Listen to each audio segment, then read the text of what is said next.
We are tonight's entertainment. You will never find the more wretched hive of scum and villainy. Excellent! Hello, everyone. Welcome to the Movie Mania podcast, where we talk films past, present, and future. I am Sherman Trey White of Podcast Media, and joining me is the man, the myth, the legend. According to you all, he's not the racist. BanditIncorporated. Do-do-do-do. What? Hello.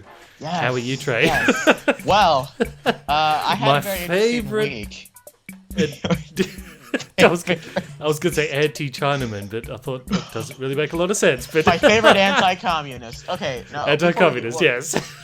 Before we get to that, I'd like to say I'm having a great weekend. Halloween was just this past week over here in America. I'm not sure if you guys do Halloween over there in the Aussie land, but it was big over here. I was gonna be Mr. Mosby, for you guys that know who that is, from an old TV show I used to watch, but I left my suit jacket at another place, so I was a history teacher. So I subsided, and you know I went to some parties. I went trick or treating because I'm still young enough, thank God. Have a lot of candy sitting in my back of my room, my giant pumpkin thing. And then I saw a couple movies, and I watched a lot of TV. I killed probably 7 or 8 hours watching TV this week, and it was... Wow, is that oh all? Boy. Because I had to binge watch the entire Flash series. Wow, well, good on you. To catch up for this episode. I was like, no problem. And then I looked... 3.5 episodes into Flash, so... What? Yes. Oh, man. So I No, we can do this. We can do this. All right, fine. I can finish Flash before... by 2016. Okay, let's see. Where am I? Okay, Bandit. How have you been doing? Good. We should probably say for everyone the reason that we're calling Trey racist is... Oh, that's right. Because we threw that out there and didn't explain it. That's right. I completely dropped it. Okay, so for you guys that don't know, on Bandit's YouTube channel, most of you guys, probably all of you know this. Yeah. Bandit posted a video called "Why China Loves Terminator Genesis," and it was basically a 25-minute cut portion of the Movie Mania podcast 25 that we took out minutes, because it made cut the down podcast to too long. 10 minutes. Bandit edited it 12 down to make it about clips 13 included. minutes. Yeah. And the feedback in the comment section of that video ranged got from, roughed up. "Oh, this guy's bringing good points," to he must really be a racist. He must really hate the Chinese people. You know, I took some screenshots of the comments. I'm gonna read a couple here to the audience here. I'm gonna censor the words because no, thank God I don't think anyone dropped the N-word, which is fantastic. I've gotten a couple of those before. Okay, so I'm going to read names, too, because you don't call somebody a racist and not want your name to be exposed. Sean Finch says, "I really like Bandit, but this guy with him is a dick and comes off as a bit racist." Yeah, thank you, Sean. Have a nice evening. Yes. Sir G with 3 E's O says, "This guy is clearly against Terminator in every way. He can't even have an objective argument from the perspective of a CEO." So yes, that's a good one. Can I just say, I recognize these names. These are my regulars that you're having a go at now. Yes. Please don't have a go at my subscribers. Radioactive Knight says, "This guy against Bandit is dumb." Ellipse. Movies are an art, and art is not good or bad. They are for the taste. Chinese do not like bad movies. They just have different tastes, or they don't speak English. Okay, let's see. I think a couple more. I should probably say I did cut out a lot of your points, but You listen. did, but I'm venting right now because this is hilarious. Okay, I let's do see. feel bad about it. I'm sorry. You don't. You should be it's completely fine. But I think see. most people understand. Like, you were just trying to communicate that they have a difference in tastes over there, which they clearly do. I'd say it was about 70-30. 70-30 understood, but that was 30%. Yeah, but we don't script the podcast, so it's just whatever's going through our mind comes out our heads. Often it's not run through the PC filter. So, you know, it's but that's not what you meant. You had like you obviously a week or don't two to prep for it. Like you wrote a script for the video. And I did. I came up with your so I really was on the back foot. It was like I'll run more comment. I'm sorry about that. Let's see. Well, I was gonna do the video just what I had scripted, but then I thought, well, since we already talked about it, like it could also help to promote the podcast as well, and I suppose we got some good reception from the podcast. Yeah, we're at like 500 an episode, which is fantastic. Let's see. Yeah. Well, actually, we're about 600 now, I think. Oh my god! Well, I haven't checked it. I haven't checked it in a bit. Okay, one more. Okay. Anyway, the point is, Trey's not racist. I know because I am Chinese, and I'm not offended. I'm not gonna really let that Chinese, slide. okay? I'm just gonna, like, you're definitely an Australian white man, if I'm not mistaken. I could be Chinese Australian, you don't know, but no. I'm Yes. not. Can I read one more comment? Sure. Okay, Timpa3 says, so the other guy is saying that, first of all, my name's Trey. So the other guy is saying that a movie can only be good if it's made for the Americans. Isn't that pretty much just saying that American people are superior to Chinese people? What a giant leap. That's the definition of racism, tongue stick out face. So, I'm sorry. I'm really sorry. you got some good commenters there, Bandit. Some very nice fans. Thank you very much, you guys, for all the love and support I've gotten for expressing my opinion on the internet. This is almost as good as the Walking Dead comments. Yes. So thank you. Okay. So there you Bandit. go. But while we're on that topic, thank you also for last week. We asked for feedback about how to improve the podcast. We got loads and loads of feedback. I got 3 different emails as well as lots of stuff on Facebook and Twitter and etc. etc. One thing a lot of people said is please stop arguing about Terminator Genesis. So that'll be the end of it. I've been saying that for like 6 weeks, so thank you. Okay, great. Yeah, but so we won't ever talk about it again unless like some news or something about it comes. Oh, up. Then of course I we'll won't talk even about make it, news. I'm just gonna. I won't even mention news. but if it's This is something dying relevant, we have forever. This franchise is gonna die. All right, that's the last of it. Okay, so yeah, we got so we're gonna do that. We got a lot of feedback as well. I was glad that a lot of you guys asked, do you mind like when the podcasts go 2.5 hours instead of 1.5 hours? And overall, people said no, we're fine with it. They just want us to talk for whatever the natural length of conversation is for the topic. Yes. And I think we're pretty good at sticking a pin in things when we reach a point. Where there's Yeah, nothing and we're else to never gonna put out unless it's like a commentary like Watchmen or something. We're never gonna put out a 3-hour podcast. No, most I don't likely. think so. Force Awakens is gonna last at least 8 hours, so I apologize in advance. But Yeah. whenever Oh, that comes definitely, around, we'll prep everyone for it. We did get some feedback like for technical stuff. Yes. We are working on that. Obviously, you can't fix that overnight because we've got to get microphones and stuff. Yes. Also, because we're not in the same location, obviously, so it's difficult to get the audio to sound exactly the same. Yes. But we're working on that, so we'll fix that too. So thank you very much, everyone, for your feedback. Yeah. And to everyone that complains that we talk over each other, I don't think it's Bandit's fault because I when I go back and listen to the podcast, the longer the podcast goes, the like less like I feel like there's a bigger delay in that you answer my questions before I ask them by like a millisecond. Yeah. So like and so I don't know. That's just a thing I noticed, but that's just a nitpick. I just thought I'd throw that out there. Sure. That being said, I think it's still a great podcast. Maybe it's because I'm a part of it, but whatever. So what is our podcast today about? Oh yes, that's right. We're doing a podcast, aren't we? Our podcast today is covering some of the comic book TV shows like Flash, Supergirl, and The Walking Dead. Yes, we thought because while this is Movie Mania, we also do cover TV. So we thought, why not make a TV episode? Yes. So that's why I binged like 30 straight episodes of The Flash. Yes, but keep in mind, Bandit, that you're not taking an AP class, so that's nice. Where you have time to sit down and binge watch The Flash. Yes. I'm in school for a third of the day, 5 days a week, so that's what happens with me. My job. So yes, it's your job to sit there and watch TV. It's my job to sit there and get yelled at when I don't do my homework. So excuse me if I have other things I have to do in my spare time. No, that's fine. That's fine. Being racist is very busy, I know. Oh, yes. Oh, you dick. Sorry, I apologize. That was it. Okay, all right, Mr. Dingo stealing babies. Well, hey, Can I just say, I know how I feel, because if you watch my Suicide Squad video, it's the most popular video I ever did, but like every second comment is calling me a sexist and a misogynist. Is it because you said Harley Quinn looks good? No, it's because I said See, this is why I relate to you, because it's like, it was just came out wrong what I was trying to communicate. I was basically saying that the actress who plays Harley Quinn is really good looking, but the costume they've given for her, makes her look less attractive. So I was basically saying, that's true. Why, if you get an actress that is good looking, why would you not use that? Why would you dress them up in a way that makes them look worse? That didn't make sense to me. I thought it's like if you cast The Rock in something and then CGI all his muscles away. Well, what's the point in getting him?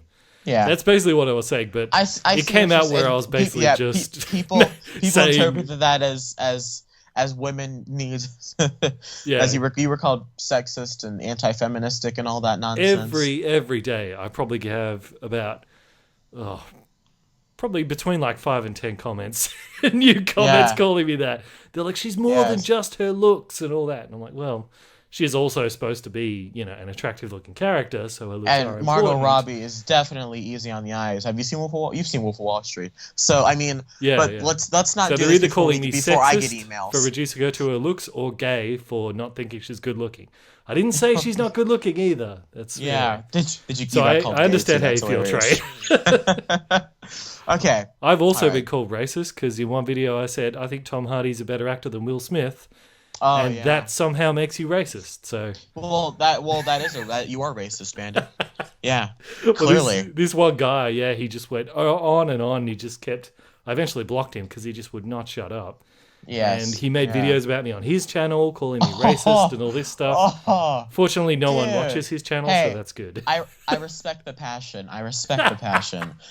Because I know I've only had to block one. Oh, I'm dropping my phone. I apologize. I've only had to block one person in my life, and that was on my YouTube career because they use the N-word, and I hate that word. So I had to block them. But besides that, everyone else is politely passive aggressive in the comments, and I love it. It's fun to watch.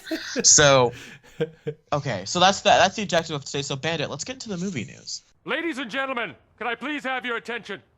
I've just been handed an urgent and horrifying news story. Cannonball! Okay, so producer, I think his name is Frank Marshall, over there at Lucasfilm. I think that's right.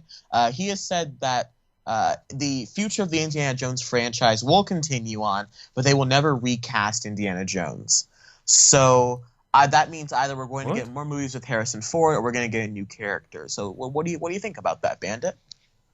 It sounds like they're anticipating an upswing in Harrison Ford love after Star Wars.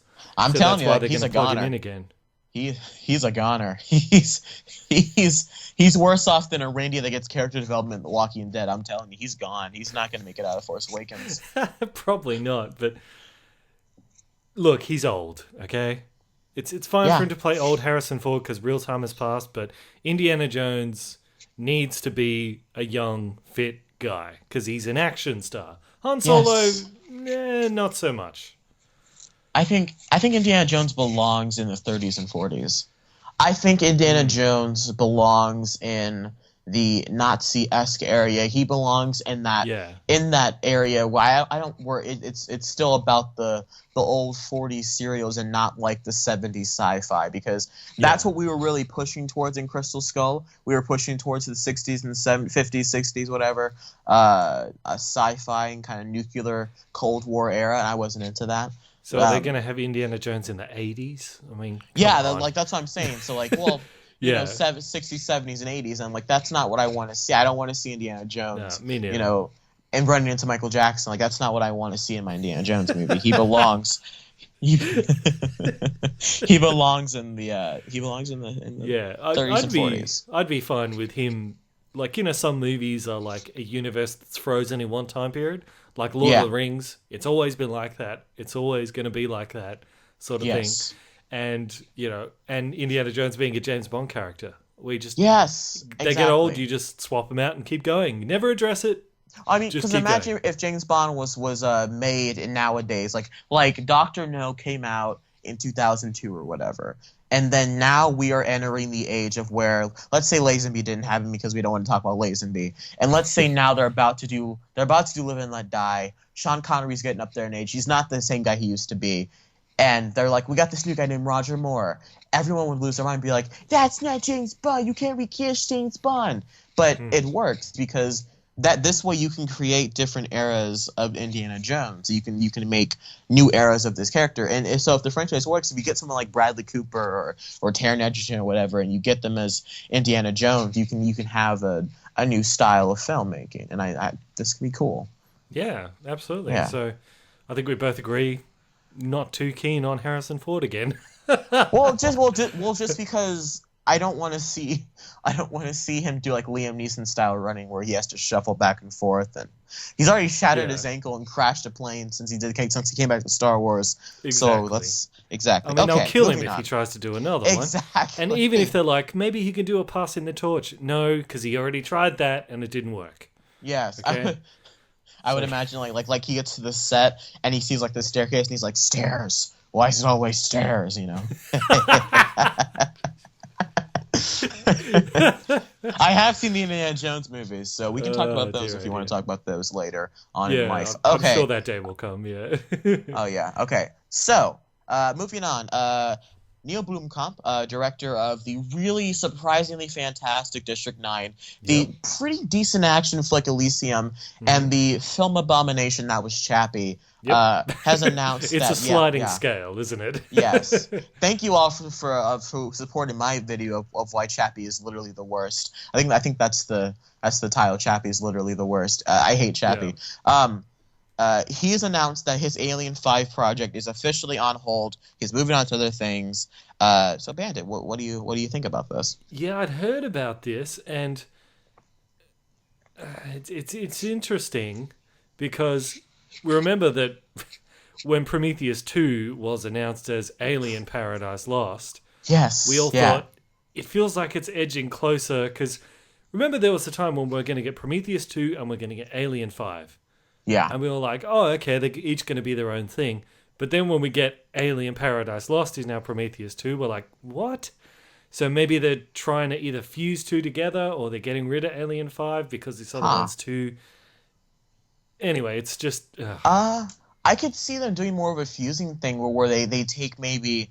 like well, because no, you can't even fuse it because Alien 5 is supposed to be set after Aliens, and Alien Paradise Lost is set after Prometheus, which we're almost certain is still set before Alien. So I mean, so this is besides after Chappie, I don't want Neil Blomkamp doing anything property based, just because I don't want him to write the movie, because I think I want to see him direct a movie that he didn't write, because that's where his projects fail. You know, that with the exception of District 9, because he's basically done District 9 just with a different shade of paint, a coat of paint on each one. You know, it's the same story being retold over and over. Yeah, especially with especially with Chappie. Chappie very much seemed like an amalgamation of District 9 and Elysium, because you got the same robot design from Elysium.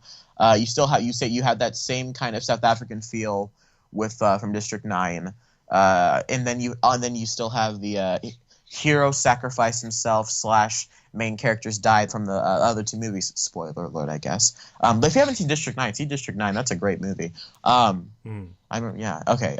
So that's all I got to say on that. But honestly, given if they were going to get rid of one of those movies to make room for the others, I probably would have preferred seeing Alien 5 than Prometheus 2, just because I do think that Blomkamp is aware that, or at least was aware when this was on the table, that it's kind of important for his career that it's something unique. So I would say that, if I was to bet, if I was a gambling man and I had to bet on one, I'd bet we have more chance of seeing something new and unique with that than with Prometheus 2. Because Ridley Scott, his status as a great director is in concrete. He can make terrible remake after terrible remake, doesn't matter. But if Blomkamp's like, I have to do this or else I'm out of a job, probably permanently, we have more chance of getting something good with him. Well, it took, 10, 15 years for the Wachowskis to learn their lesson? It took Shyamalan, his entire life to learn his lesson? Wait a minute. So, when did they learn their lesson? The Wachowskis? Well, they're never going to get more money for their... I thought you were implying that they made a good movie that redeemed them, but no. Oh, no. With the Wachowskis, I think they've learned their lesson now. I think Jupiter Ascending, was that final nail in the coffin. Yeah. About the Wachowskis. They're never getting work again, big budget work. So really, more accurately, other people have learned the lesson to not hire them. Exactly. Thank you. That's what I think. That's more saying. And with Shyamalan took him 5-6 movies that were terrible for him to finally be like, you know what, maybe I should probably make a decent movie again. So speaking of which, see The Visit if you haven't seen The Visit. I like The Visit. But I don't want anything from Blomkamp again. Like, how do I put this?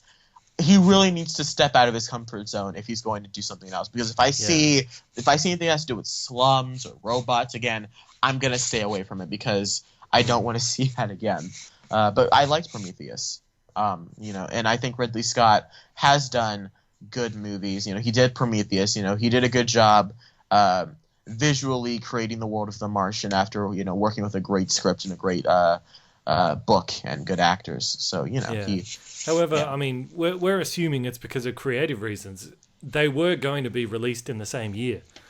It could have just been simply because the studio's like, well, we can't have Alien, Paradise Lost, sequel to Prometheus, but still prequel to the original Alien, in the same time that we have Alien 5, but is set between Aliens and Alien 3. That'll confuse the hell out of everyone. If you have two of them... one of them alone is already confusing enough for the timeline, let alone two. So it could have just been for that reason they got rid of it. And I think Ridley Scott went, you know what? But guess who just made you $400 million with The Martian? And they were just like, okay, So they kept Ridley Scott's Alien Paradise Lost. Plus that one I think is farther into production anyways. That one is in the development stages. We have the title, we have the cast, the main cast I guess, and so. And we did kind of say that The Martian did redeem him a lot from some of his other movies. I'd like to see a movie where he's more hands-on. Because as we established, The Martian, it was a pre-established property. Matt Damon was already a star. Drew Goddard already wrote the script. He was going to direct at one point, and then he went to do Daredevil. They went to do Sinister Six, and now he's not doing anything, which sucks. But I'd like to see what Ridley Scott can do again when he's more hands-on. So we'll see what happens after that. Okay. All right. Next story. Okay. Gary Ross, director of best shaky cam movie that made a lot of money, The Hunger Games, the first one, is set to direct, or at least this is a rumor, he's set to direct an Ocean's 11 remake or reboot with an all-female cast, led by Sandra Bullock. So, okay, it's interesting it's all-female cast, but I hated every single one of those Ocean's movies. Did you like them? I've never seen them, so you're not missing much. I despise those movies so much. It was kind of like, how with Adam Sandler movies, people like, he's just making these as an excuse to go on vacation. This was kind of like the A-list celebrity version of that. It's like they're all like Brad Pitt and George Clooney and not so much Matt Damon because we all love him. But like all these A-listers were throwing themselves in there just so they can be like, oh, look how cool we all are. It's like, shut up. You're not. You're not cool, okay? Even if you think you were cool, you shouldn't show it that much. It was just... Okay. I'm trying not to use the expletive, but it was just 2 hours of them doing a certain activity that people do when they love themselves. That's all it was. Okay. It's just this massive ego ride, and I hated it, but... Maybe I heard people speak so greatly of that first one. Everyone speaks so highly of the first Ocean's 11. Wow, that's okay.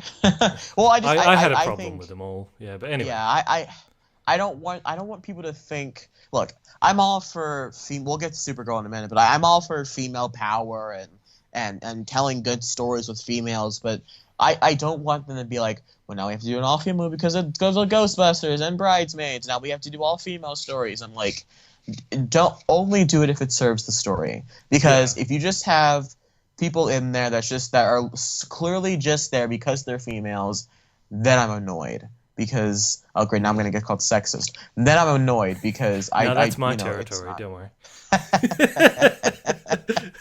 We cover all areas of bigotry between the two of us. Yes. But yeah, I only want it if it serves the story. But I have no interest because I haven't seen any of the movies. So. Yeah. Oh, okay. So they're making an all-girl one. Yeah. I don't know. The way you said it. So they're making an all-girl one, are they? Women. I've got no interest in seeing women. That's right. Women. I'm just not thrilled to see that franchise back, at all. Yeah. Well, it'll be roughly 10, 11 years whenever this does come out, if it even has happening. And I guess touching on Gary Ross isn't a very competent filmmaker. I'm not sure what else he's done besides Hunger Games. I'll have to look it up. I'm looking it up right now, but I'm pretty sure the thing I've seen of his is Hunger Games, and I was not a fan of the first Hunger Games. I thought it was too much shaky cam. I thought it was boring. I thought it was terrible. I'm looking at his filmography right now, but yeah. So that's that Ocean's 11 remake. But you know what though? Mm-hmm. There is a chance, because don't ask me how I know this, but female con artists are extraordinarily good, and like female criminals are especially good because we just don't expect females to be criminals. So female con artists are amazingly good and amazingly successful. So if they're working that angle a bit, it could be interesting. Huh. But anyway, yeah. I mean, yeah. Okay. Oh, that's all the news I have here. Did you have anything else you wanted to add news-wise? No, not I have really. a slow week for news. Okay. All right. Great job keeping that happening. news nice and short. Okay. So, actually, there was one more I forgot to bring up here. Okay, so there have been some reports of when the Captain America Civil War trailer will drop. This has been the first time in a couple of years that we haven't gotten a big Marvel trailer in October. We got one for Avengers, Iron Man 4. I think we got one for Winter Soldier, and we got one for Age of Ultron, all around the October area, mid to late October. After of course being in Comic-Con. It is strange we haven't seen it yet, because I know about a month ago there was rumors it was going to come out, but then it didn't. Well, I think the reason we didn't get it this month was because, was definitely because of Star Wars. I think they definitely because Star Wars is the big event from coming out now, and they don't want to undercut Civil War by releasing it with the Star Wars trailer. And the other Batman v Superman trailer dropped pretty recently. Exactly. Yeah. Well, so I not think that recently, but anyway. Well, it came out in July. Well, fairly. It's still in people's minds. Yeah. At least fan wise. So there have been reports that maybe it was going to come out during Spectre, but I think if that was the case, we probably would have seen it by now. Maybe we'll see it on Tuesday. They usually drop on Tuesdays, big trailers. But according to sources, a big site like Collider.com, they're saying that it's going to drop with Star Wars: The Force Awakens, which of course actually means the Tuesday before The Force Awakens comes out. So, Bandit, when do you think we'll see the Civil War trailer? Probably not till January, if I had to take a stab at it. You think so? And I think they might have missed the boat in not putting it out a month or so ago when they did, because doesn't Winter Soldier actually come out before Batman v Superman? Or is it after? Well, Winter Soldier came out back in April of 2014, but Civil War, I'm just busting your balls there, Bandit. Civil War comes out... Sorry, because you called it Winter Soldier. I apologize. No, you're fine. Sorry. You're fine. I corrected you for you subtly. Civil War comes out May of 2016. Batman v Superman's in March.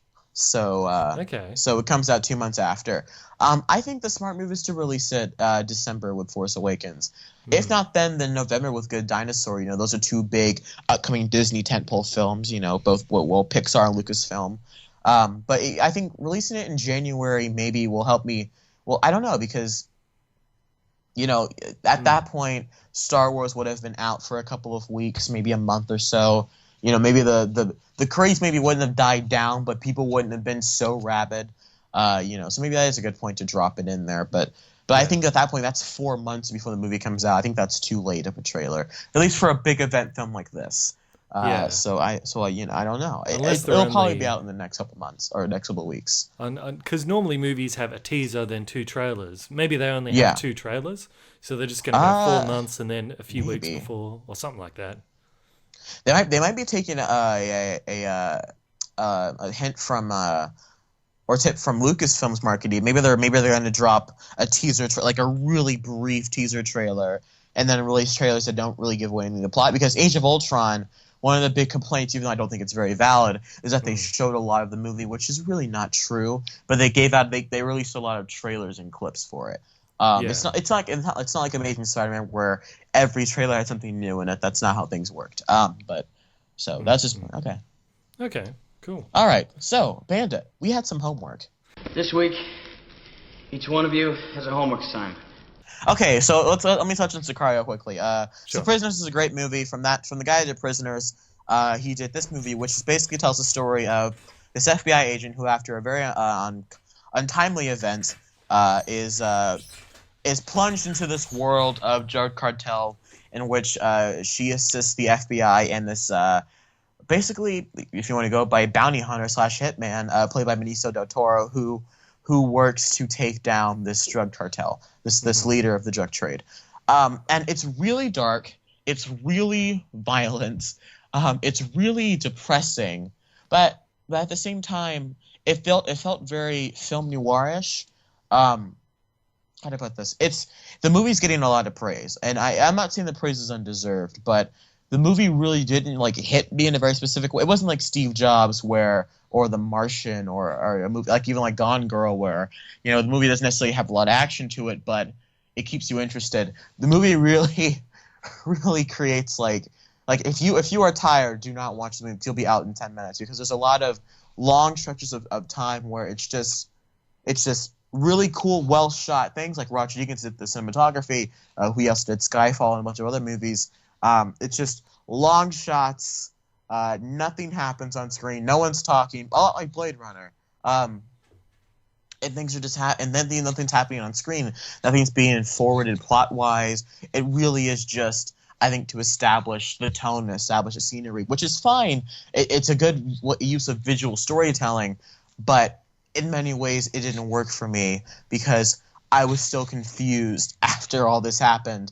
Instead of we being an action scene, I'm just like, oh, well, what's going on? I'm kind of getting visions of Drive. Was it kind of like Drive?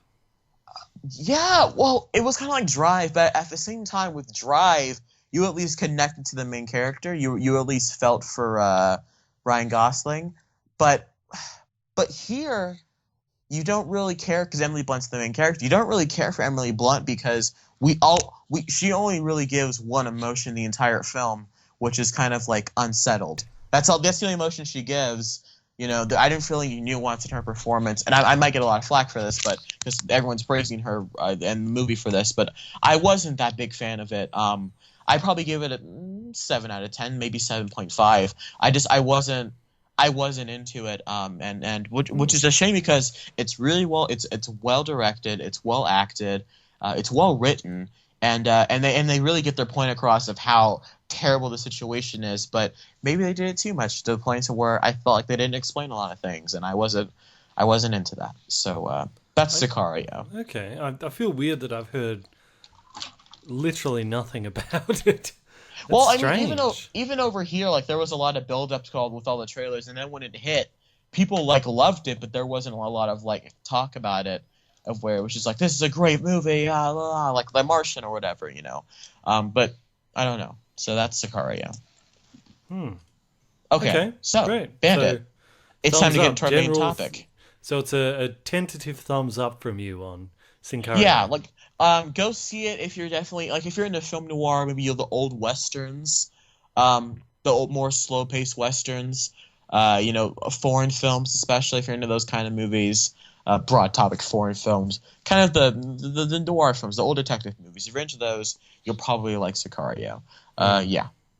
So, Okay, Bandit, great. do you want to get into our main topic? Yes. Well, first of all, sorry. Do you want to carry over homework assignment to next week? I still got to watch Steve Jobs, and you still got to watch Duel. For the third week in a row, yes, I will carry over the homework assignments. You can watch it on YouTube. It's there on YouTube. I know. I have the link. I have it. It's in my favorites on my iPhone. But I just, like I said, I have a lot of stuff to do. And now, our feature presentation.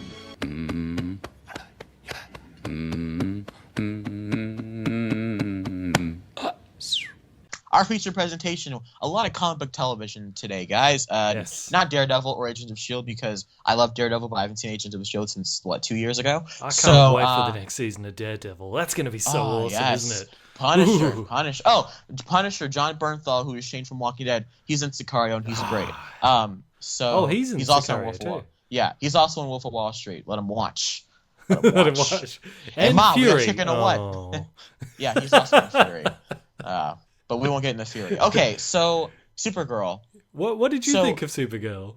Well, when I saw the trailer of Supergirl 4 months ago, my first thought was, this looks awful. Yeah. My first thought was, this looks like Gilmore Girls, like weird pseudo Devil Wears Prada, this maxed as a TV show. And then when I saw the show, my first thought was, oh, this is awful. This is like some weird Gilmore. Oh, hey, she's a superhero. Oh, cool flying scenes. Yeah. Oh, hey, a quirky best friend. Oh, this is awful. Yeah. Why is Jimmy Olsen black? Why is Jimmy Olsen look like Clark? What? Oh, hey, look, all cool super. Oh, hey, Krypton. Oh, this is cool. Oh, this is awful. Her boss is I hate this. It sounds. Oh, hey, she's a superhero now. It sounds pretty similar to my experience, yeah. Yeah. Now, it was... are we going to go spoilers, or should we avoid spoilers? Why don't we just say light spoilers? Well, here's my opinion on there's spoilers nothing for things. really that much So let's establish this now. With TV, unless you're going on social media, because if you're going on social media, then there's no boundaries. But if you like listening to podcasts like this, if it has been a week and you have not seen the TV, then you don't want to watch it. Yeah. You have had a week to watch it. If you don't want to watch it, that's up to you. That's why I said to my friend with Walking Dead, I gave a Walking Dead big spoiler, and they were like, dude, it's been, I'm like, dude, it was 2 weeks ago.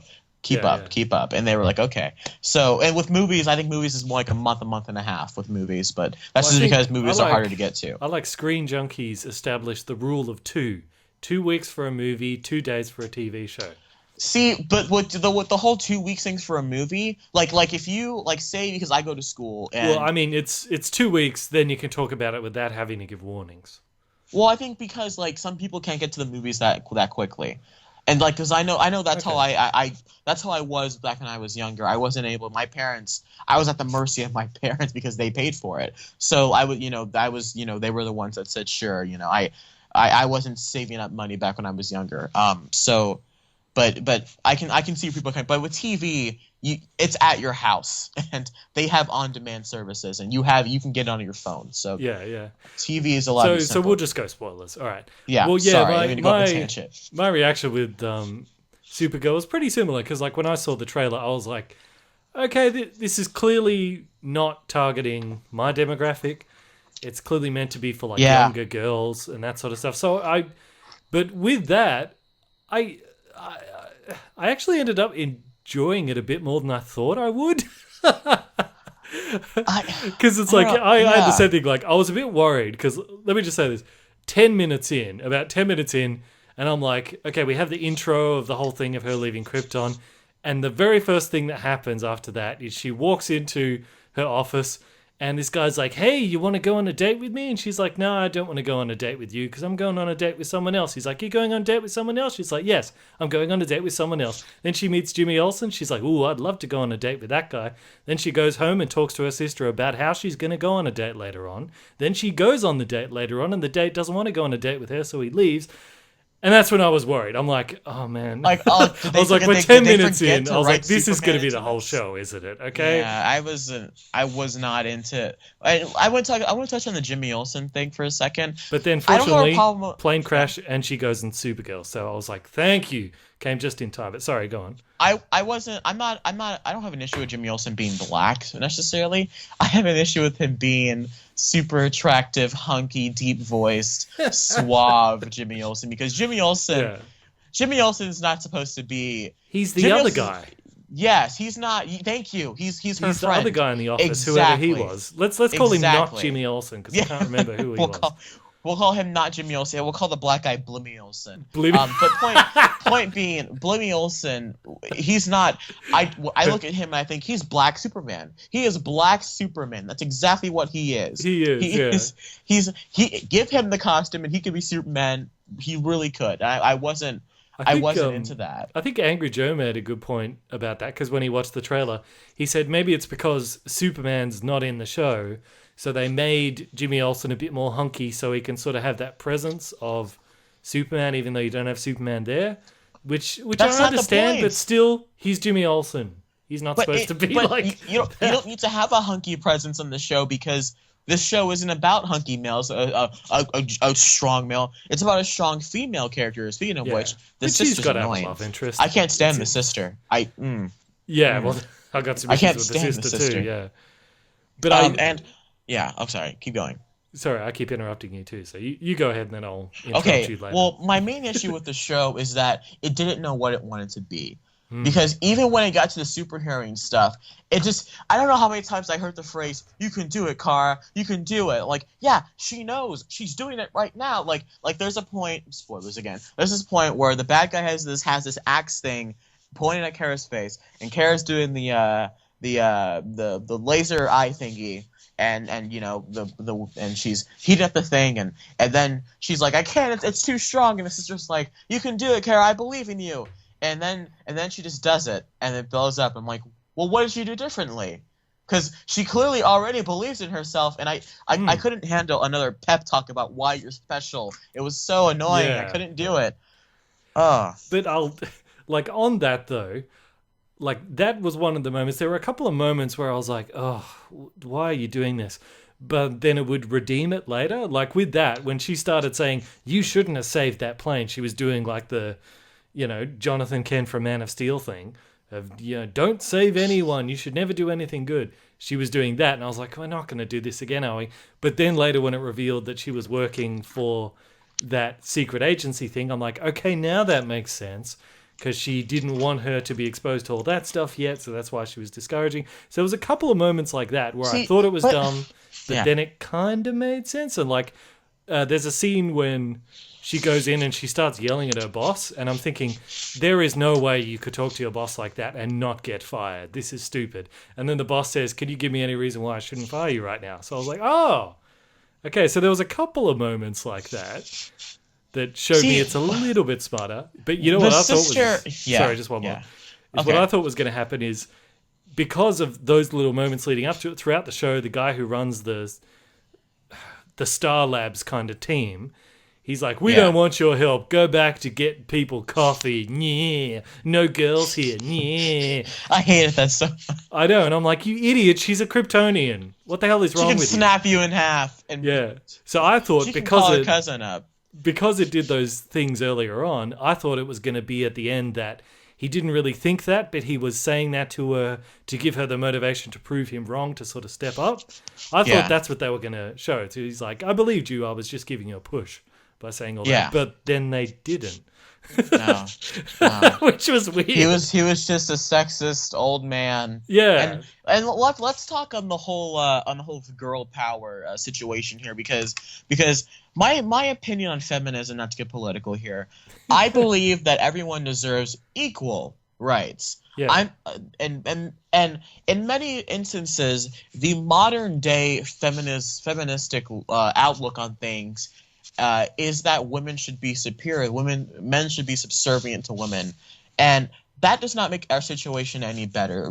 That believing that women should be superior to men, I don't think is the right way. I think we should live in an equal society where we all do our part, we all make things go around. Do you think it was trying to say that girls are superior, though? No, I was just talking about feminism in general. So looking at the show, as someone who gets daily accusations of sexism, I'm not even going to touch that. It's just my point being, you know, I always get apprehensive whenever someone brings up feminism on TV. Or that's why I think Mad Max Fury Road is so great about it, because they don't touch on it. Yeah. We just all like that one scene where Max has the rifle and misses, and Furiosa takes the rifle and uses Max as like the steadying rifle. That's great because that's equality. That's what I'm talking about. But things whenever someone's like, well, she's a woman, so she can't do this, but she can. That for me, like, I'm like, let's get out of the 50s and let's just have it. Let's just not acknowledge it, because I always get nervous that they always want to get the point that girls are better. I don't like that kind of mentality. I think we should be equal. I always get nervous when that happens. I see what you're saying, because like I did ages ago, I did a video on Wonder Woman, and I was saying that it's going to be interesting to see how they handle, because Wonder Woman is, you know, a feminist icon. She's all about gender equality. That's part of the character since the very beginning. So I was saying that, like, interesting throughout her history in the comics, as like feminism and gender issues have changed over time, her behavior has changed in the comics to reflect that. Like, way back in the day when like feminism was in full swing, she was much more aggressive about like women's rights and stuff. But now, as that's been sort of integrated into like society a lot more, she's a lot more sort of chilled out in the comics, so that she's just accepted as an equal part of the Justice League, and she doesn't shout about it all the time, which is the way it should be, you know, because that's more of a reflection of the reality today. So I agree with you. It's like their attempt at doing the feminist thing in this did feel somewhat out of date. Yeah. Like if it felt like 90s feminism a bit, you know? Yeah. Yeah. Exactly. Like you know how in the movies they always have those things of like, she's a woman, she can't, and then the woman is like something like impossible, like she'll shoot off the can and the bullet will bounce off things and then take a guy out in the back. Yeah. Like that's how I felt they were trying to do. And they made sure that the villain actually said, "On my world, the women bow before the men." Yeah, I wasn't. Oh yeah, we got to have the villain say that. Yeah, and I think the aesthetic of the show, at least the like all the sci-fi stuff, I wasn't into it. I couldn't like. Maybe it's because I like Man of Steel, so I've seen Man of Steel a lot. But even like the 70s, the Superman movie, like that aesthetic I think was better than the aesthetic of Krypton and the aliens in this, you know, show. And granted, we've only seen one episode of it. We've only seen a small portion, but still, you got to establish that world. All the flying stuff is great. I think they're using wires. I don't think it's a lot of CG because it looks like wires. I don't know. I was a fan of that kind of stuff. Like, hey, the action scenes did look quite good. I mean, for TV, that looked quite good. I like the homage to Man of Steel whenever she starts flying away, and then the guy grabs her and then pulls her down to the ground. I'm like, oh, that's a nice little Man of Steel thing over there. And Dean Cain cameoed as Superman, which is cool. They got Dean Cain to be Superman. I think that's what they did. If I read the credits right. Yeah. Well, I know it said a special guest star Dean Cain in the credits. And I'm pretty sure they got him to play Superman.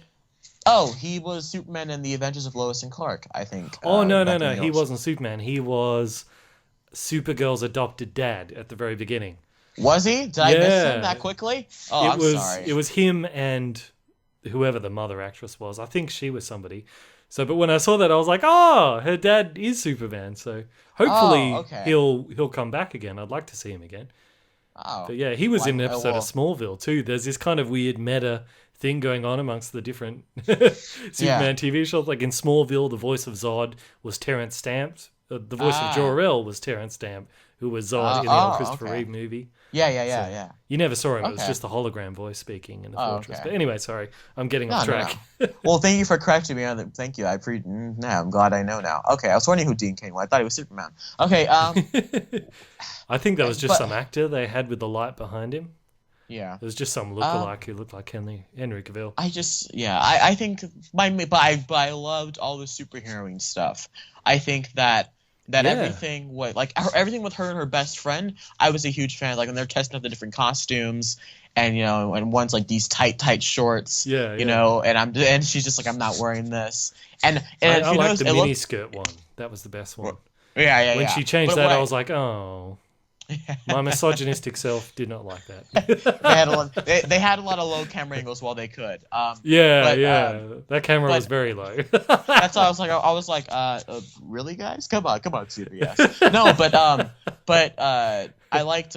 If you noticed, there was a picture going around a long time. Whenever there was a fan casting rumor out for Megan Fox to be Supergirl, there was a picture going around of her and in this like scantily clad, skimpy Supergirl outfit, and the outfit that Kara tries on first from her friend looks exactly like the one they had Megan Fox in that picture. So I thought that was a very nice little wink to the audience. I'm like, hey, good job. Yeah. But the costume's great. And I was how do I put this? I've got a few nitpicks. Nitpicks too. Like when her sister gives her the artifact or whatever it is, she's like, oh, it's got Kryptonese writing, and I'm like, no, Kryptonian. Okay, thank you. It's not Kryptonese, Kryptonian. Yeah. And also, when she gets her final outfit, and the guy goes, do you think you're bulletproof? And she's like, I don't know, I guess we'll find out. And she goes and she's getting shot, and I was like, oh, the bullets aren't putting holes in her suit. Cut to the immediately next scene, he's holding up her cape, and it's like Swiss cheese. And I was like, why was the cape shredding, but the rest of her clothes weren't? Is it you didn't want to show more skin or something? And then at the end, Jimmy Olsen, here's your costume. It won't shred. It didn't shred already. We saw it. Hey, Bandit. Blimmy Olsen. Let's keep sorry. Keep consistency. Yeah, Blimmy Olsen goes, here, have this. And he goes, this one won't shred, but it didn't shred before when she was getting shot. Nitpick, I know. Can I ask you a question? Who was the woman at the end? That looked like the same actress who played her mother, but she said she was her aunt, so maybe they were twins. That's why they looked the same. My first thought was a female General Zod. That's why I thought they were going with it. Yeah. Keep in mind, I'm not the biggest reader of Supergirl comics. Me neither. No. I think they so I'm sure they've changed things. But I'm pretty sure that was my first thought was, that's a female incarnation of Zod. But because I thought the symbol on her chest looked very much like the symbol of Zod from Man of Steel, but I've been wrong before. Like Dean Cain. So I don't know. I honestly don't know. Maybe the audience can tell us who it is. I honestly have no idea. But I another point, Melissa Benoist, or Benoist, whatever her name is, the actress that plays Kara or Supergirl. I thought she was so on and off with her acting. Really? I really liked her character. Yeah. No, I thought whenever she was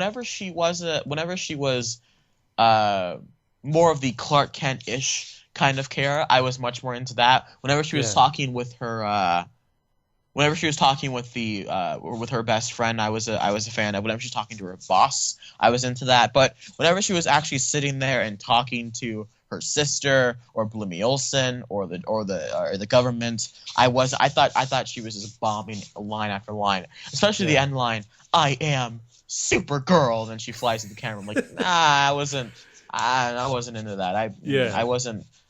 She'll get better, of course, but I wasn't. But I'm okay with that because, like, if they're going to show her developing and becoming like Supergirl, so I'm fine with her not being totally the confident, yes, I am Supergirl yet. Well, not even confident, sure but I'm not even confident, just delivering the line well, like an actress, like acting wise. I thought she was off, so like, just maybe you can get some coaches. I don't know. I don't just fix that, please. You know what I was a bit confused with is what? There's the bit where it was the bit where she goes up to the roof with not Jimmy Olsen, and she shows him she can fly, and she's like, "I'm Supergirl. That was me." And I was like, "Why didn't you tell Blimmy Olsen? If you're going to tell someone in the office, tell Blimmy Olsen, because you already know that he's trustworthy because he's friends with your cousin Superman. Why would you pick not Jimmy Olsen?" And I thought, unless they're setting him up to be a villain, then that's stupid. And it turns out they are setting him out to be a villain because he's going to be Toyman. Oh boy! Someone looked up his character name, and I think it's the same as Toyman. So wait, Toyman like I might be thinking of Dollmaker. I don't know who Toyman is. Not too many people do. He's actually more of a Superman villain. Okay. He's kind of a little bit like a diet Joker, but he's got a whole bunch of gadgets, which are mostly like toy-like stuff. And he's like just, he's kind of a cross between the Riddler and... Well, they had the guy who was going to be Cyborg Superman in here. I forgot his name, Henry Hankshaw, whatever his name is. Oh, really? So I looked him up, like, that name sounds familiar. Who is it? I looked up in Cyborg Superman. So, Which character was he? The general guy, the one that ran the military government thing. He had the same name as Cyborg Superman. So, they could be setting things up. They could just be changing the comics around, but that would be cool to do that. That'd be like, that's like a season finale villain thing there. I'd like that. Do you think there's any chance they might eventually cross Supergirl over with Flash and Arrow and the Atom and all the other characters from different shows? Well, they it's are kind of creating a mini Avengers in the Flash. Well, it's all done by the same mini Justice guy, League. Greg. Yeah, I got you. I understood. Greg Berlanti, who developed a lot of the CW superhero shows. I'm not sure how well the audiences would cross over because that's CBS, and CBS, 9 million views an episode is low for CBS, as opposed to where it's high for other networks. So I don't know what the view count is for CW, but I know a show like Supergirl would expect to be getting 12 to 15 million views an episode. And I'm not sure if fans would be like, now go see Supergirl on The Flash on CW. I don't know if people would do that, because this is very much made for a general audience. They're on different networks. Yeah. Oh, okay. Oh, yeah. Well, that might not happen. Yeah, that's what I'm saying. So I don't know. It's the same developer, but I'm not sure how well. And even I'm not sure how well the tones mesh. I think they have especially. I don't watch Arrow, but from what I've seen of Flash, the tones of Flash and Supergirl for me seem different-ish. At least I don't know. I don't know. Well, I mean, it's kind of like in terms of light and dark, it seems to be a scale between like Supergirl's very light, very happy. Oh yeah. And then I'd say there's Flash, and then further down, although Flash does get pretty dark, and then further down there's Arrow. I think Flash reminds me of like a good. Well, before we're about to get into Flash, but I think Flash reminds me of a good Marvel movie in that it has that really good balance of darkness and humor to it that I really enjoy. But do you have anything else in Supergirl? Yeah, that's pretty much all I had to say about Supergirl. I'm interested to see where it goes. I think they might have actually, although it's got its problems that they need to iron out, I think they might have got the right balance between the girly relationship stuff and the stuff that we like of the action a bit more. So if they keep that balance, I think the show could do well. What do you think? I think they need to tip the scale more over to superheroing stuff. I think they really need to, because everything with Kara and Blimmy Olsen, I was not buying. I was so bored and disinterested.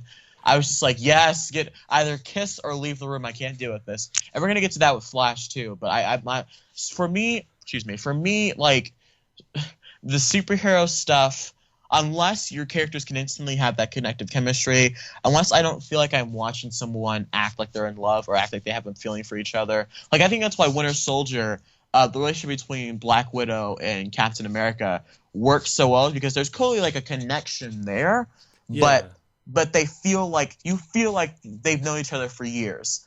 But with this, like moving on, if we're gonna move on to the Flash, like with Flash, when you see Barry and Eileen or Irene? Iris. When you see Barry and Iris, that's an indicator there. I've watched like almost 30 episodes in the last week, and I can barely remember her name. Your brain's fried. I don't feel the connection like they've known each other for years. I feel like she just read a script and said, "No, I have to read this." I don't feel that connection at all. Yeah. So, I think we're officially in Flash territory now. Yes. Okay. I should point out, I binged everything. I got into episode 2 of season 2, but 3 and 4 and the rest of episode 2 I haven't been able to watch yet. So for anyone watching at home, I'm going to say stuff what I hope to see in upcoming episodes might be in those episodes. So just a heads up. Sorry, continue. No, you're fine. And like, okay, we're going to get to what my overall thoughts are, but I want to touch on this. I think Iris might be one of the most annoying TV characters I've seen in quite some time. I really don't like Iris. Yeah, she needs to...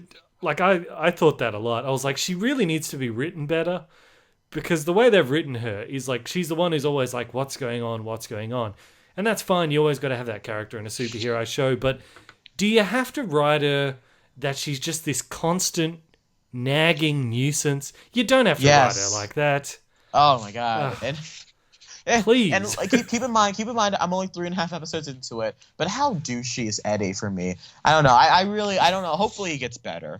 But for me, Eddie Thorne, whatever his name is, he's such a I'm going to spoil you for the rest of the season, because there's no way I can talk about stuff that happened if I'm worried about spoilers with you. Okay, so Eddie Thorne, I agree with you on that, because Eddie Thorne, I was like, I don't know why he's interested in this girl. Later on in the season, he proposes to her, and she kind of hesitates because she's still in love with Barry. And oh my God! Is it Reg or Roy that's the dad, the adopted dad? What's his starts with an R.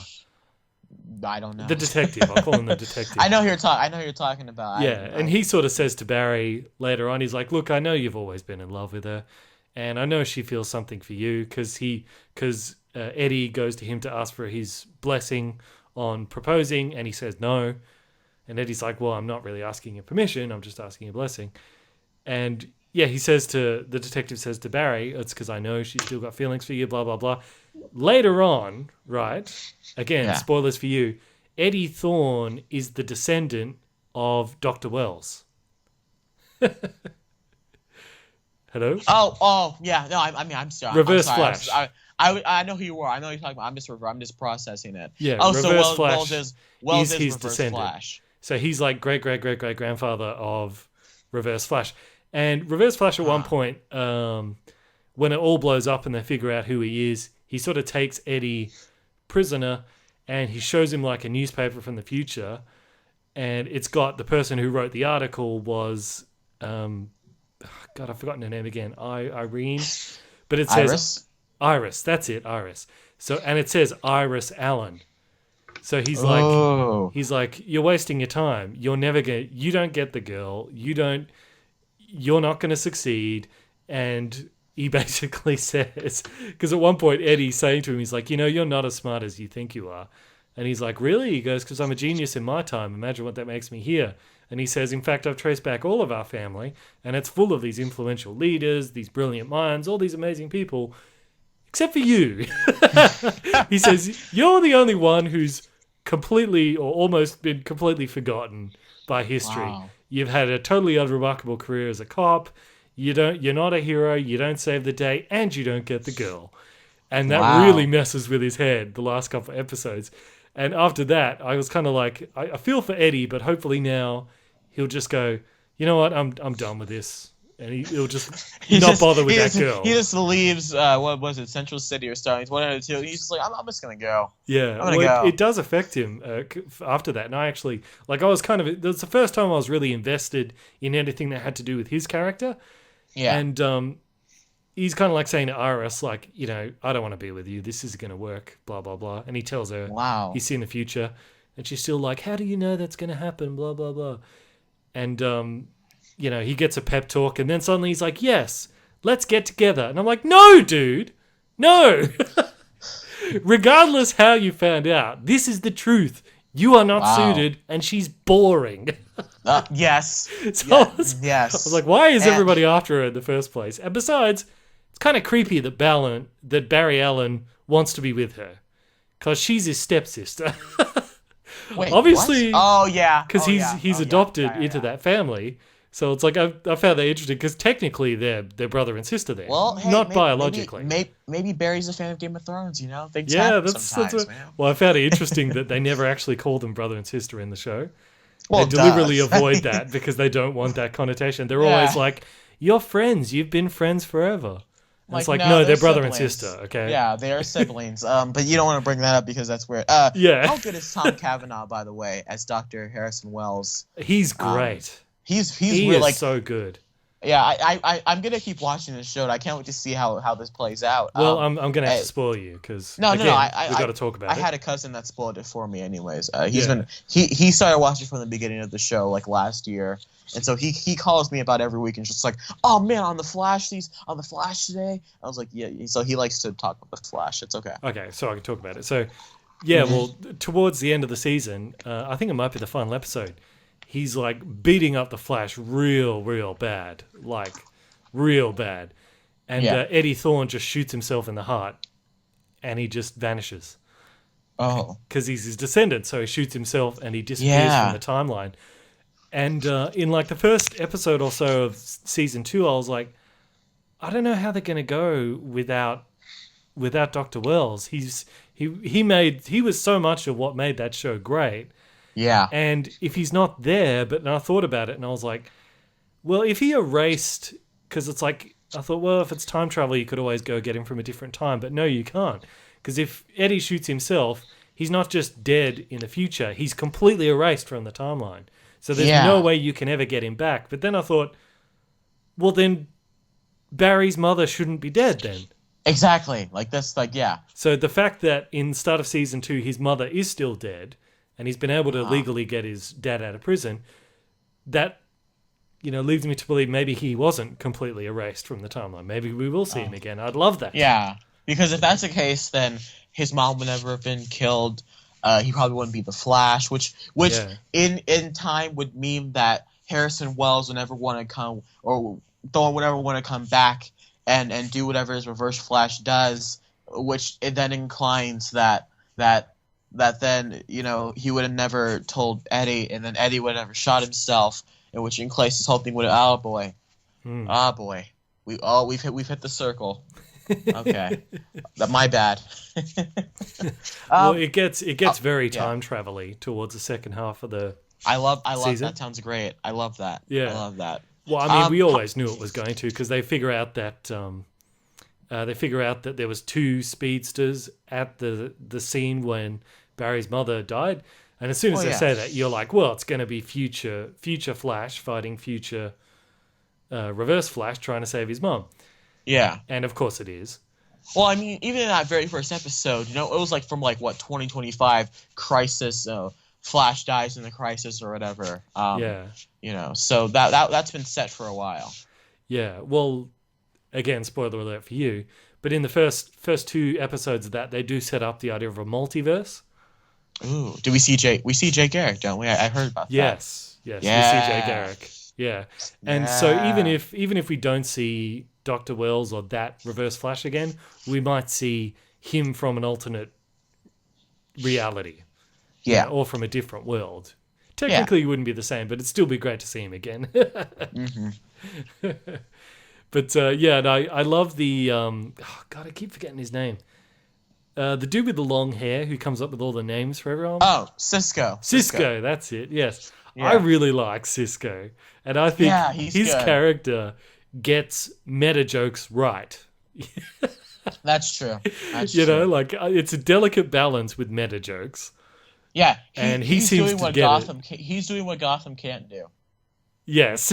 Yes, we need That's Cisco right. to show up in Gotham and just be like, Joker, Poison Ivy, and like he'll probably start naming the names of all the heroes and the villains. That's right. But they get his meta jokes right because often he uses meta jokes to help explain stuff to the audience. Like especially once more of the time travel stuff comes in and they're all figuring out what to do. Like they'll be going, for example, he's like, so we don't know whether this time travel creates a causality loop in which going back will actually create the thing that you're trying to stop. And like the detective is like, what? And he just goes, Terminator. He's like, oh, right, got it, yeah. And he goes, we don't know if it's that or if it's, you know, this other theory that it alters things and the ripple goes forward and changes everything. And he goes, what? And he goes, Back to the Future, you know? Yeah, the picture. Back to the Future, yeah. It's like, yes, that's the way you use meta jokes for stuff like that. But do they do the Back to the Future 2 thing where they have this board and they explain what's going on? Because everything needs to, we established that last week or so. No, they don't do that. No, that everyone needs to have that board. They just sit there and like, here's where we are, here's what changed, here's how we fix it. You know, like no, they don't have that. Or they need to have that scene in a Looper where they're just like, I don't want to talk about it, and they just move on. That's what I love about Looper. We're supposed doing to jazz hands over here. Don't look at that other thing. Just look over here. Like, I don't want to talk about it, and then you just don't think about it anymore, and it's wonderful. But my favorite meta joke of all is when Mark Hamill showed up for the weekly the villain of the week. Did you see that episode? What? Yep. What? Mark Hamill showed up and played a villain for one of the weeks. And How was he? He was a Joker-esque villain called Trickster. Not Joker. He was the Trickster? He was the Trickster. He played the Trickster back in the 90s. Did he?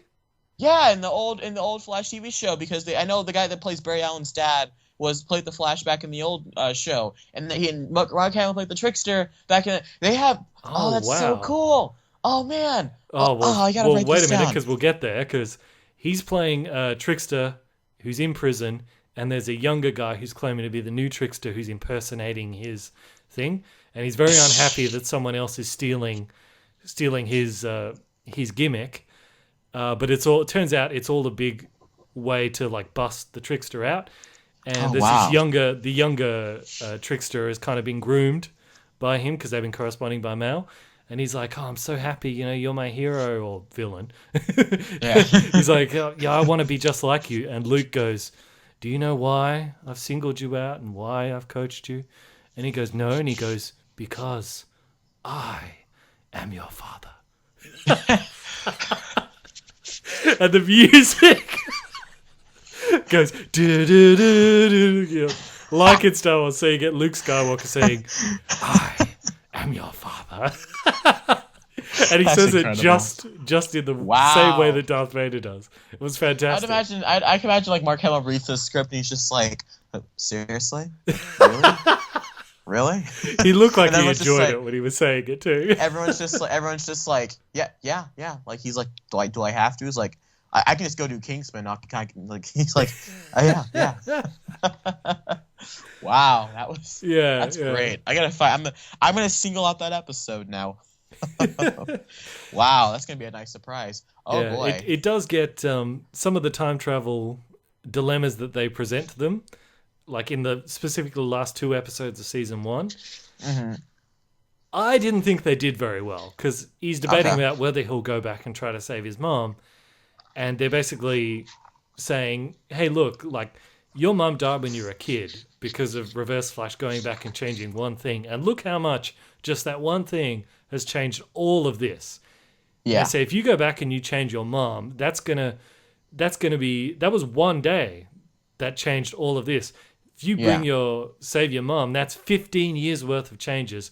Who knows what that'll do, right? wow, So it's the moral he will dilemma never of become do you Flash want or anything like that. None of this will have ever happened. Exactly. So they have the whole thing of like, should we do it? Should we not? And for me, I'm like, it's a no-brainer. You don't do it. Exactly. Because there's a million different things that could happen. Who's to say whether it will be good or not? But one thing you know for sure is here and now you can do good. Yes. So, but of course they do make him go back because you got to do it for the story.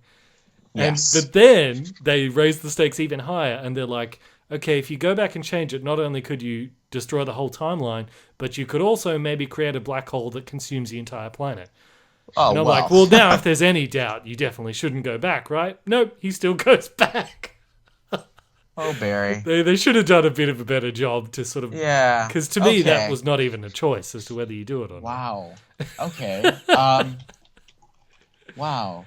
So, anyway, what happens? Does a black hole come in and swallow the Earth, or what happens?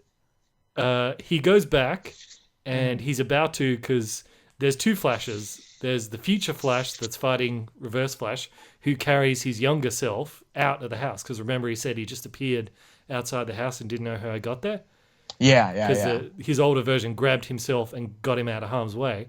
So Cisco said to present day Flash, which is the one we know from the show, he's like, you need to like wait until he gets you out, and then you need to intervene before Reverse Flash gets your mum. So he does. So there's 3 Flashes, really. There's Oh, boy. little kid Flash, older Flash, Yeah. present day Flash. And but what happens is he goes back, and future Flash sees him and holds up his hand and stops him and just shakes his head like, do not intervene. And so he basically he doesn't, and he just lets, and you hear Reverse Flash like stab his mum. Ooh. And he comes out and he's able to like comfort his mum before he dies. Yeah. Wow. And he Oh my goes back God. to the present, punches Reverse Flash, and then Thorne shoots himself and erases Wow. Reverse Flash. But then there's a big singularity opens, and he runs around it really fast, and it doesn't work. So the Firestorm guy, have you seen him? Nope. Okay. There's a character called Firestorm, and he ends Yeah. up closing it by killing himself.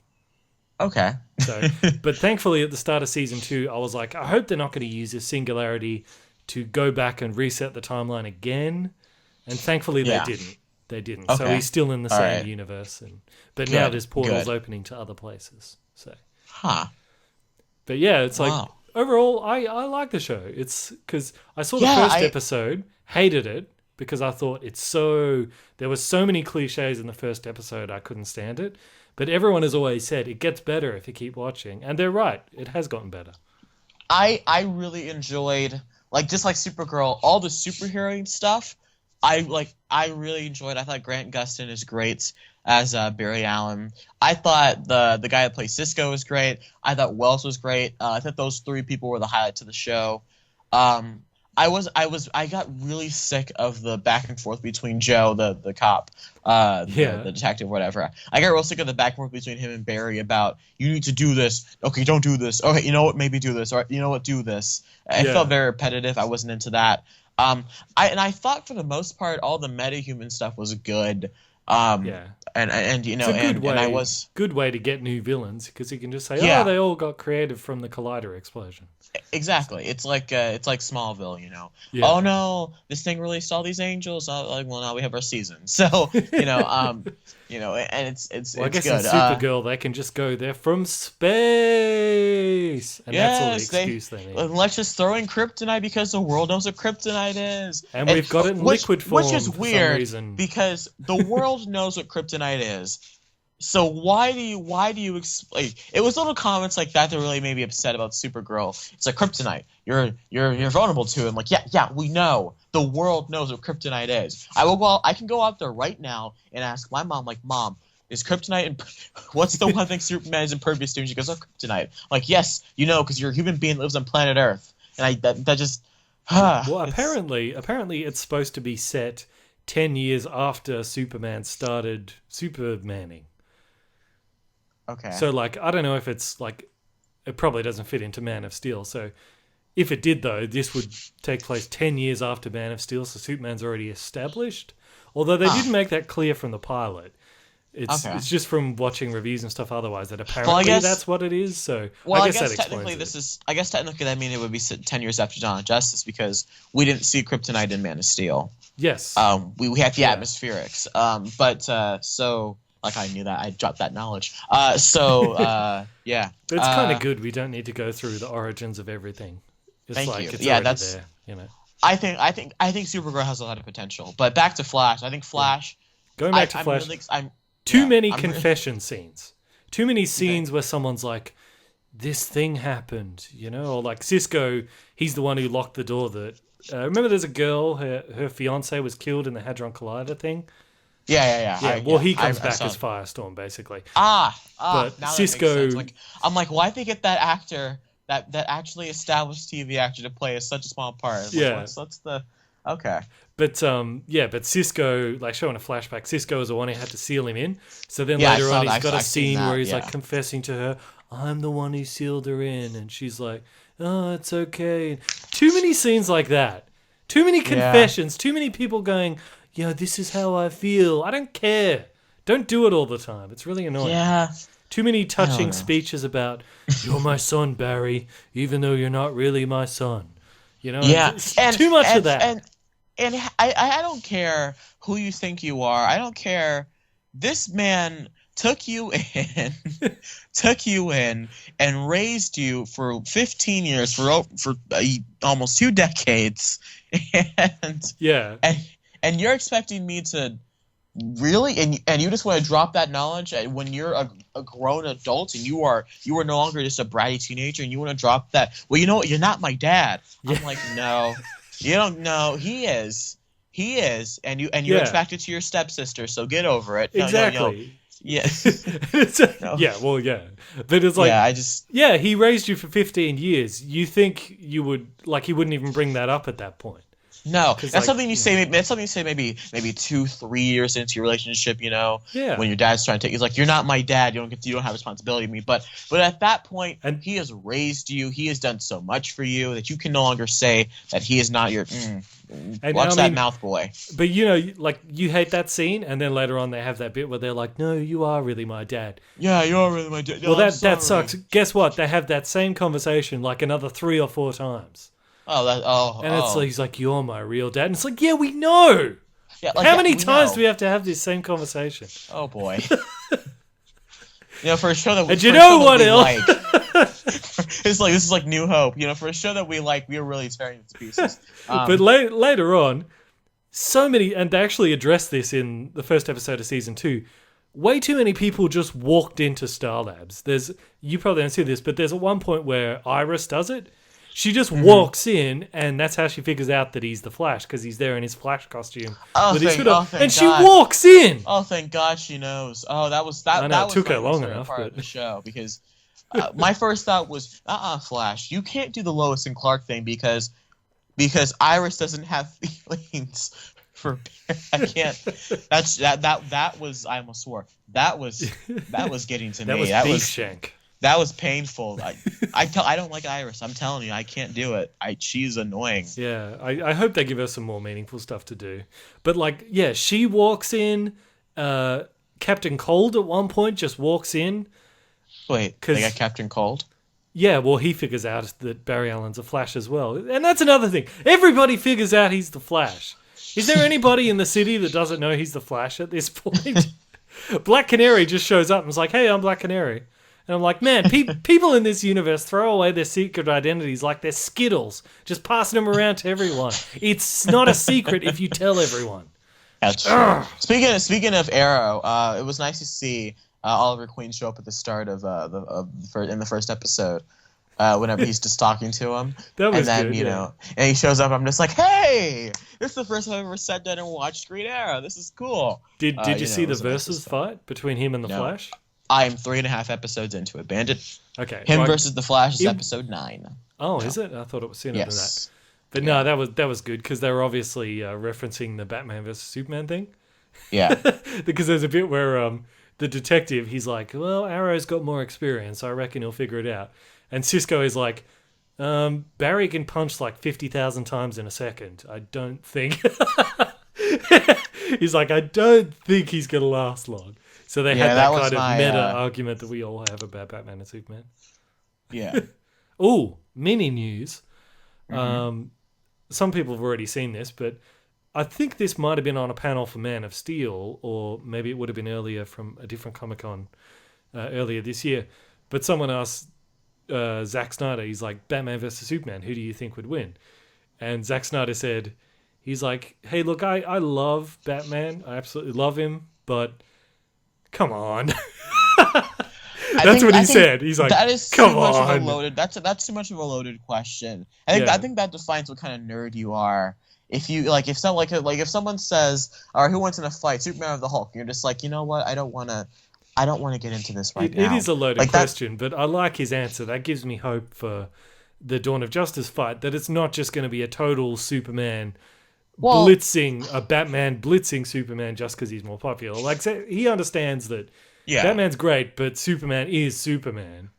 Well, I think what you said in your what it should be video is right. I think there's going to be 2 fights. One where Batman just gets smoked, just gets roasted, like Superman destroys him, and then not like kills him, but like breaks him down. And then the second fight's going to be where he comes back in that powered suit, and he really comes to terms, and he's just like, yeah, I got you, and then he takes him down. Yeah, because sure, an ordinary but highly skilled person in the DC universe who's got time to prepare can take down Superman. It's totally possible. But the first time Batman Superman meet, it should go that way. Have you seen he doesn't Justice even League know. War? Have you seen Justice League War, the animated movie that came out last year? Yes, so that's how it should go. Yeah, there's that scene where Batman first meets Superman, and Batman just throwing everything at him and nothing's working. And then Batman wants to negotiate. Yeah. He says to Flash, he's like, this isn't going to work. We got to try and talk him down. He's like, yeah, he's pissed off. This isn't going to, we gotta go. He's Yeah, I like that. That should, if the first time they meet each other, it should be like that. And then you can have Batman come back later and beat him, Yeah, and Superman can figure out who he is because he doesn't have blood in his mask. He's gonna be like, Bruce Wayne. That's what I'm pretty stoked for Dawn of Justice. I'm actually excited, except for Jesse Eisenberg. I can't get past that. I still haven't accepted that because that's still weird to me. I can't get past Jesse Eisenberg because all we won't get to it. I think Jesse Eisenberg will be a good villain. He'll be a good evil billionaire. Yeah, but I don't think I'll ever see him as Lex. He's just not. He needs to lose the hair, and then I think I can see it. If he can lose the hair and start and drop the Eisenberg isms, yes, then we because he's a good actor, but he's really, that acting is really subsided, put to the side by the Eisenberg isms. Do you think he can drop the Eisenberg isms? I don't think it's possible because besides, if you want him to drop the Eisenberg isms, wouldn't you just cast someone else? Wouldn't that be easier? That's true. That's entirely true. He's just going to be Mark Zuckerberg again. I don't I want think that's that. basically Mark what they Zuckerberg's just look, wanted that's to a do. great movie, good character, but that's not Lex Luthor. Yeah. All right. Look. It'll probably still be good, but Well, hey, if you ever need anyone to crush your hopes this is my Star for Killer base. Batman v This is Superman, my I'm Star right Killer here. base. Huh? If you ever need anyone to crush your hopes for that movie, just ask, because that's what I'm here to do. Yeah, the same way you feel about Star Killer base is the way I feel about Jesse Eisenberg and Don Anderson. Like, yeah, but come on, dude. You know? No, I'm with you on that. Like, him being cast was kind of the final straw for me for a really long time. Only that last trailer I remember that won me video back, where you're and like, I'm I'm still done. worried. I'm done. I'm going to Marvel. Bye. And like it's just you just dumped DC. That was and then and then that Comic-Con thing popped out and everyone suddenly loved the movie again. And I'm like, I've been around since the beginning. Yeah. I remember back when they first announced it and everyone was like and they were like, Ben Affleck's gonna be Batman, and my first thought was, oh hey, that's a good idea. I like that. And then I read the comments, oh, this is abomination, this is abortion, this is so stupid. And Yeah. okay, so that's Comment. that's The Ben Affleck saw. the Luke Skywalker scream. Yeah. Okay. So yeah, that's Flash. One last thing I would say with season 2, what I'm hoping, we might not see Reverse Flash again, or maybe we will. But if we don't for a while, I hope they show us more Grodd, Gorilla Grodd. Oh, I heard he was in this. Yeah, he's in this. Yeah. He's in maybe 2 episodes. He's not a big thing, but he does actually refer to Reverse Flash as his father, of sorts, because Reverse Flash basically stops him from being experimented on until he dies. So there's kind of a connection between them. So I would like to see Grodd come back to try to avenge, Reverse Flash or whatever happened.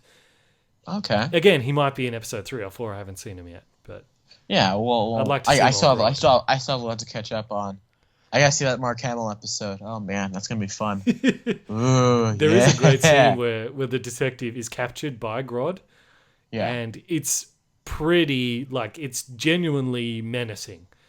Okay. Not just because he's a gorilla, and those things are scary. Now, is he like a full blown CG gorilla? Like this is he's. Yeah, I think he's all CG, but Okay. they keep him like underground in the tunnel In the shadows, right? So he looks fine. Yeah. Okay. No, I was asking because I wanted to know how they did Grodd, because Grodd's an interesting one to do. Villain wise. They do a good job of he's got his telepathic voice that you can hear when he's talking that echoes in people's heads. Grodd, hate banana, like that. I feel like you've worked on that. Like you're just sitting in the shower, like Grodd. That's me. That was me with my Chewbacca roar for a while. It took me a long time. And one day I was just gargling mouthwash. I was just oh hey, that's it. And I just hit it, the note, and now it's in there forever. Can you do a Yoda impression? Not very well, can I? Not very well, but I can do my best. I need a Yoda voice for my upcoming Star Wars thing. I can work on it. I can give me a week, and I can do that. In the previous things I've done, I've tried to avoid having Yoda talk because he's so hard to do the voice for. But he needs to do a lot of talking. Do you want prequel Yoda, or do you want Empire Strikes Back Yoda? Probably because Empire Strikes Back more one. That's easier to do. I can do that one because prequel Yoda is a lot more how do I put this? Wavy, shaky, and Empire Strikes Back is more gruff and old man, like Mr. Miyagi. Okay, I can do that. Okay, awesome, sweet. Yes, on to Walking Dead we were. No, okay, no. Okay, so moving on to probably one of the most bipolar and angrily, upsettingly mediocre shows I've seen. And that's AMC's The Walking Dead. I still don't understand the level of hate you have for that. I understand the level of hate for Fear the Walking Dead, but not The Walking Dead. I think that's been a solid show pretty much almost all the way through. I think it's because I knew the show has gotten better. That's definitely true. Yeah. But I think that the show... I think Screen Junkies put it so great where it's Breaking Bad is a show that you couldn't stop watching because it was so good. and Walking Dead is a show that you have to convince yourself to keep watching because it's so consistent. Like that's how I put Walking Dead. Like they did an honest trailer on Walking Dead. It's great. You need to check it out. And like because season 1 of Walking Dead, we went over this in our Fear the Walking Dead rant, is great. It's wonderful. It's well balanced. It's a lot of action. It has good characters. It has personality to it. You know, it's very comic accurate. And then well, except for the ending, I guess. And then season 2 happens, and we've been into season 2. It's boring. It's dull. Everyone's stupid. Everyone, if you go back and watch season 2, it's literally people arguing about the same topic, but in increments of 2. Like Dale will go talk to I don't know. Dale will go talk to Daryl about something, and then Daryl will go talk to Rick about something, and then Rick will talk to Dale about the exact same thing, and nothing goes anywhere. They're searching for Sophia for like 8 episodes. Wait a minute, you're holding a grudge all the way back from season 2. I'm season 7 or something by now. I'm building that. I'm building context. Because keep in mind that I started on episode 3. It's like Confused Matthew that always rants about the Marvel universe because he's still so bitter about Iron Man 2. It's like, dude, that was a century ago. Who cares? I'm building to it. Okay. Let's see. And then because I started Walking Dead like at the start of season 3, and then I went back and binged it. And then season 3 is better, I guess. It has, but it's still that. Is that the farm kind one? of. No, season 2 is the farm. Season 3 is when they first find the prison. Yes. But the governor comes in and all that. Yeah. Yeah, but that was very focused on Andrea, and I wasn't really into Andrea. I thought Andrea sucked. I thought the governor at that point was such a weak kind of villain. I thought the way Andrea died was stupid. I thought there was a couple good episodes, like when they first find the prison and they have to get all the walkers out, and Lori dies. And speaking of Lori, how about one of the worst characters in television ever is that Lori? It's Joffrey and it's Lori for me, like just hatred of people on TV. Because how do you crash a car in an empty road? Yeah, I hated Lori too. Lori, for anyone who doesn't know, that was Rick's wife until she died in childbirth. Yes, and spoilers, of course, but whatever. Yeah, she was awful. I hated that character. Yeah, and I think Andrea may be just as bad. I didn't say Andrea either. But I'm going to disagree with you about the governor. I think he was one of the most interesting characters in the show. I thought probably the second most, second only to Daryl. I think he got better as he went along. I thought everything with Merle was great. Michonne. She's awesome. Yeah, Michonne was great. I thought Merle was great. I thought it was great to see him back. But I thought the season ended weakly. I thought it had a terrible ending because the governor just showed up to the prison and then just left, like nothing happened. And then he gunned all his guys and then peace. Like okay. And then season 4. But I really loved the beginning of season 4, where it shows maybe it wasn't the first episode, but where it showed what the governor had been doing since then. And you sort of see that like he'd sort of lost everything, and he kind of wasn't. He was kind of like walking around catatonically, but then he sort of started to piece himself together, and he kind of became a good guy for a bit. But I found it so interesting to see. Well, no, kind of. But then you could like slowly sort of see his evilness coming back, and I thought, oh, that's interesting to see a guy who's kind of genetically predisposed to be this way, but he's trying to be a good guy, but he can't help it. I just found that interesting.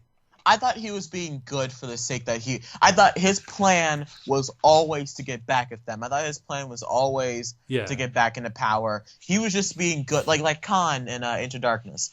He was just being good to help out his own agenda. That's what I thought. That's how I thought about it. And season 4 is when let's talk about the governor stuff. He meets that chick. And with the daughter, which I didn't like that chick or the daughter, that they're both annoying. I thought the girl couldn't act for anything. Yeah, well, they were basically only there to serve as, the character devices for him. Yes, really. Which I hate when stuff does that. When they're just like, let's give him a family for the fact so we can care about them. Like that doesn't work. And then, but back at the prison, Rick has taken the people from Woodbury, which was the governor's old sanctuary, and brought them to the farm, which some of the most boring episodes of The Walking Dead has happened there. Let me go back. There's an episode in season 3 we're never going to get to the newest episode. Well, I said I had a lot of things to cover on The Walking Dead. I'm sorry. Okay. Season 3, there's an episode called Clear, where Rick and Michonne go off and find Morgan, who is the person that Rick was first helped by in the very first episode of The Walking Dead. And that might be my favorite episode of The Walking Dead ever. Yeah, that was a good episode. I love that because that is how you tell a story that doesn't have a lot of action, and that's how you do character development because that episode showed what Rick could become if he wasn't careful. And I loved that. So, that was the episode that had him get over Lori and say, you know what, I have to stand up. I have to get these people together. And I loved that. That was a good episode. Because that guy's character, his son died. So I reckon if Rick's son died, that is exactly what would happen to Rick. He just turned into this bearded, crazy guy, Yeah. Well, even worse that his son got killed by his wife. Like that was how his son. He wasn't able to shoot his wife, so the wife got in and took his son out, and so he had to take both of them out, which is just horrible. I'm interested to see what they're planning more with his character now that he's this kind of Jedi-like character. Yeah, like a Ben Kenobi kind of just roaming the wasteland, just trying to keep the peace. I love that. I am a little bit worried though that they might be repeating a theme of that he doesn't want to kill people because it's like, didn't we have that before with that other guy? Herschel, yeah. Yeah, he was like the biggest, most physically imposing guy in the whole group, but he never wanted to hurt anyone. Oh no, that's Tyrese. Tyrese, that's Tyrese. Yeah. I'm thinking. I was like, did we already cover that with him? Do we really need to cover all that again? Well, then they've done that twice with they did that with Herschel too. Herschel didn't want to hurt anybody. Which one? They was did that with her. Herschel was the bearded guy on the farm that got killed by the governor. And one of the best episodes of The Walking Dead. Yeah. The one of the best episodes of Walking Dead is whenever they take over the prison. Whenever the prison gets destroyed. Yeah. That is a great. Oh man, that's a good episode. That was a good episode. Yeah. Okay, so let's skip into season 5 because I got rants about season 5. Okay, refresh my memory. What's season 5 starts with what? Season 5 is where, because at the end of season 4, after 18 episodes of roaming around in the woods, they find They find a sanctuary. I forgot what it was called. But prison? It was that place. No. It was a place with all the cannibals. Armitage. Are you sure? That doesn't sound right. Oh no, is that the one they're in now? They're in Alexandria right now, but Alexandria. Well, wherever it was that wherever they place was that place on the train tracks that led to that one spot. That was meant to be Can I just say, I did like that season, but I think they actually kind of chewed through too many good ideas too quickly.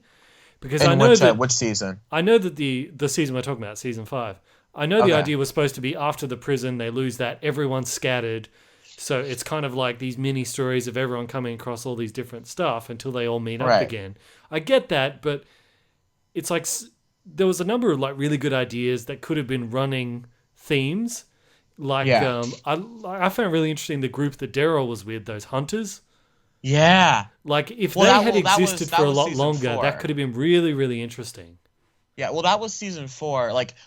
How this they really spent the first half of season, the second half of season 4 through the first half of season 5 is really them roaming around in the woods, basically. Which I hate when The Walking Dead does that. Whenever I see woods, I get nervous. I'm like, oh no, no, they're gonna be walking around the woods for a whole episode, aren't they?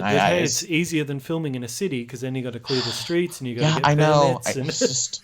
But AMC, look, they're getting 20 million views an episode. That's a lot of money. That's phenomenal. Yeah. That's incredible for TV. That's like Monday Night Football views, man. Come on, come on. You see. So, but in season 5, we get Beth's death when Beth dies. What a waste of 3 hours of your TV show to commit so much time to that character only to just kill her off. Her story was she was the one that was in that hospital thing. Yes. That was another little mini story of someone, but I didn't like that. I really did not like that first half of season 5. I thought the episode where Bob died, where the one that the guy's leg eaten, I thought that was a good episode. I thought that was a great episode. I think that might be the only really truly great episode of that first half. And then in the second half, cannibals were interesting characters. Again, That's why I think they chewed through too many good ideas that they could have saved for later. Chewed. Yeah. That was a good twist, though, where they're cannibals and they're eating his leg. And he waits until they're almost done. And then he's like, guess what? I got bitten by a walker yesterday. And they're all like, oh! That was a good twist. Him, it's okay. Oh my god! And whenever they leave the church, and then they realized it was a trap, and they came back and it took them all out. Oh, it was so satisfying. Yeah, but freaked out that priest guy. Yeah. Oh, that priest! Will he just get eaten already? I'm so sick of that guy. How has Tyrese died? But that priest is still around. We're gonna get to Glenn, but Yes, okay. I know you were very upset that a Chinese person died in a show. Okay. I'm sorry, I couldn't resist.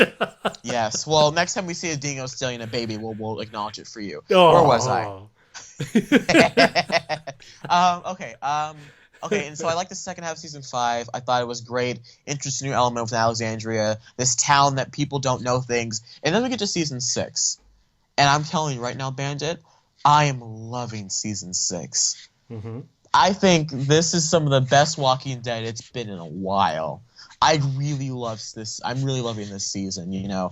Like that first episode, it's like this 90-minute episode, and it's like, and it's just this epic just trying to figure out what's going on, and with all these walkers, and I really liked that first episode. And then episode 2 was pretty great. You know, it's whenever Alexandria is getting run over by the wolves. It was great. Carol finally gets to do some awesome stuff. And then episode 3 was, you know, when you're seeing the other perspective of what happened, and it's all them racing to the horn. Rick's running on the side of the street, you know, and then that thing with Glenn happens. Yes. Do you want to talk about that? Let's talk about Glenn. Let's talk about Glenn. Okay, spoiler alert, Glenn dies. First of all, do you buy into any of the conspiracy theories that he might still be alive? I can Have buy you heard into them? Or?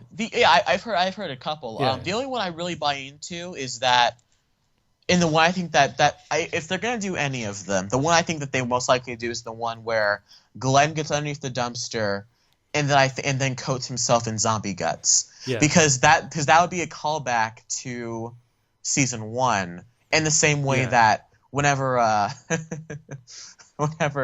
the last thing Glenn ever said to Rick was "good luck, a-hole" or whatever. You know, and that's the first thing that was one of the things first thing he said to Rick. Yeah. In the very first episode, I thought that got me a little emotional. I was like, oh, that's good, you know. And then you know, so I he even could just jump in the dumpster. Yeah. You know, until the others come and find him, which I'm sure they'll come looking for him. Yeah. But it's one of those. Like, I'm sorry that he went out the way he did. I think he deserved a more heroic way, and a way that didn't have so many other obvious ways to escape that situation. Well, not even heroic death, but like just one that seems a bit more fitting than, because this, to quote Jeremy Johns, this poop head, I'm censoring my words, poop head Nicholas over here, who is one of the most like, oh, okay, all right, I got you. It's Andrea, Lori, and Nicholas as some of the worst Walking Dead characters for me, because he was so. Glenn gave him too many chances. Yeah, he really did. If I was Glenn, I would have killed him after he shot me in the shoulder. Yes, that bit where he's got the gun to his head, I'm like, I would have killed him and just pretended like he got eaten by a walker or something. You can't take a risk with that. Dumpster. I would have thrown if I was that far into it. I would have like, sorry, Nix. I would have thrown him off the dumpster. Yeah. Zombies are munching down on him, and I jump into the side of that building and I start climbing. I don't know. It's one thing. It's one thing for him to freak out when there's zombies on top of them and run away, and because of that somebody gets eaten. Maybe you can give him a second chance with that. But if someone deliberately tries to murder you, you can't give someone like that a second chance. Because they probably will do it again. And that guy, even in death, still ruined it. Because he fell onto Glenn. Thank you. But in the comic books, which these are based off of course, Glenn gets beaten to a pulp by a baseball bat by this guy named Negan. In one of the most iconic moments of the comic, this guy comes in, he's just like, you killed so many people, so I gotta kill one of yours, and he lines him up and he grabs Glenn, and just beats him to death with a baseball bat. Wow. And Maggie becomes a lot more tougher because of that. So imagine if they did that. You still get to kill Glenn, you still get to have this gory, violent death, but instead Glenn doesn't necessarily go out like a hero, but it at least feels more justified. It feels more like this is a big event, like Herschel's death in season 4, when the governor cut off Herschel's head.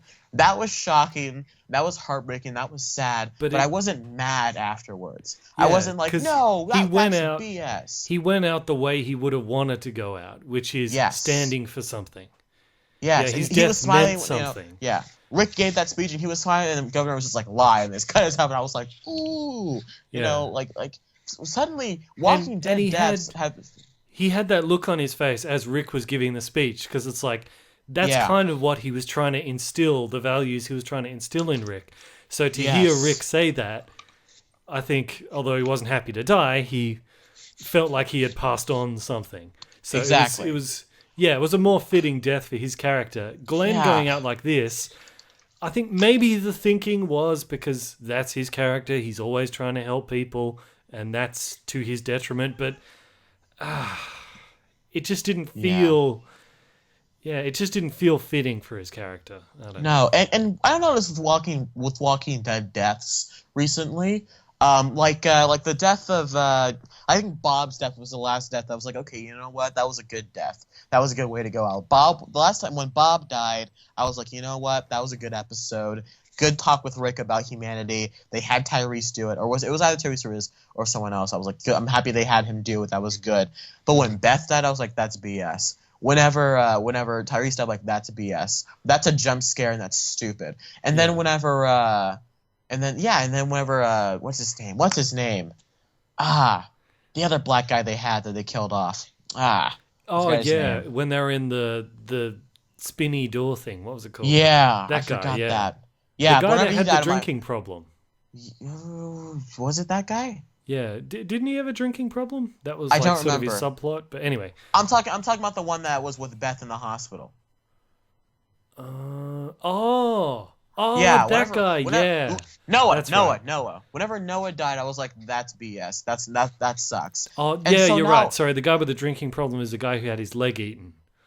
Yeah, that's The guy Bob. with the hospital with the gimme leg or whatever you call it. Yeah, the dodgy leg. He's the one who got eaten later on. Yeah. Yeah, I was like, that sucks. And so when Glenn died, I'm like, come on, AMC.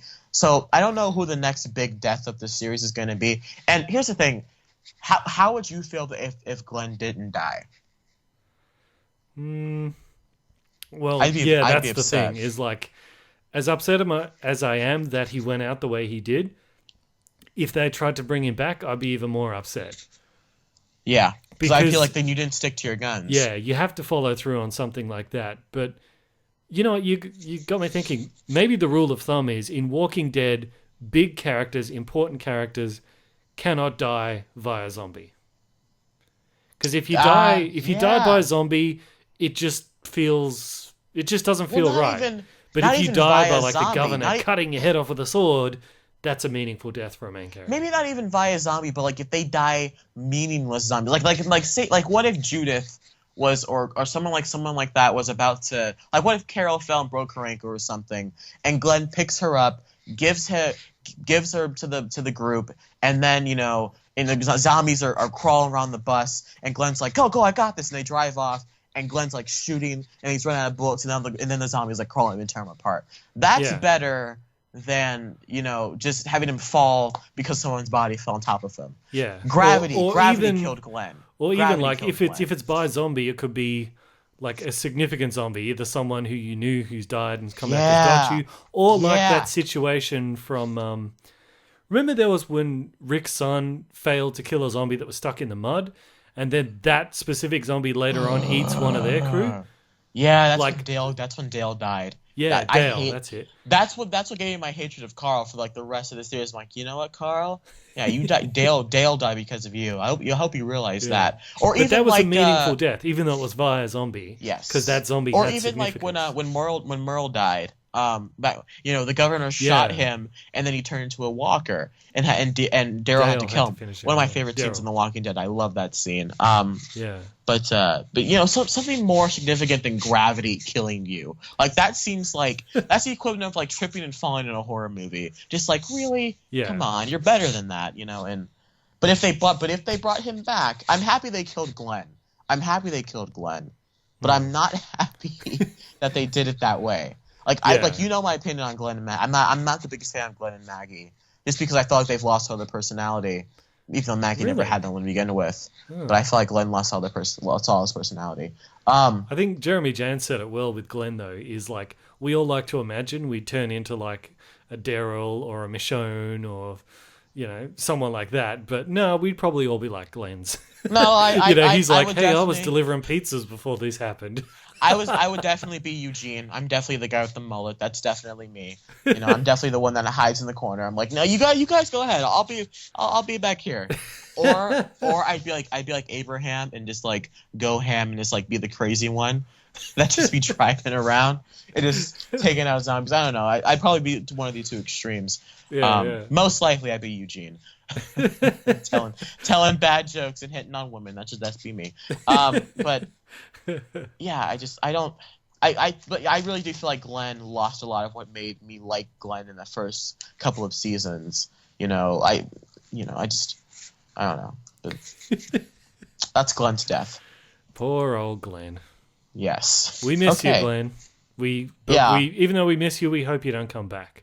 You know what this means? Unless it's flashback, that's okay. But don't come back. You know what this means? Maggie's going to be depressed for 8 episodes now. Yeah. Now they're going to focus on Maggie being depressed for 8 episodes. Well, she literally has no family left now. No. Her father's dead. Her sisters are dead. Technically speaking, she shouldn't care because she didn't care when Beth died either. I mean, she cried. She did. She had a slow motion weeping scene. That's all you need. Yeah, but she was never like adamant on finding Beth. Like season 4, she's all about finding Glenn. She's like, oh no, my mission is to find Glenn. But when your sister goes missing, she'll be all right. Yeah. Don't worry about it. Wasn't it that she kind of already knew she was with Daryl, so she knew she'd be looked after? Well, I don't think so. Because when Daryl came back and couldn't find her, what happened then?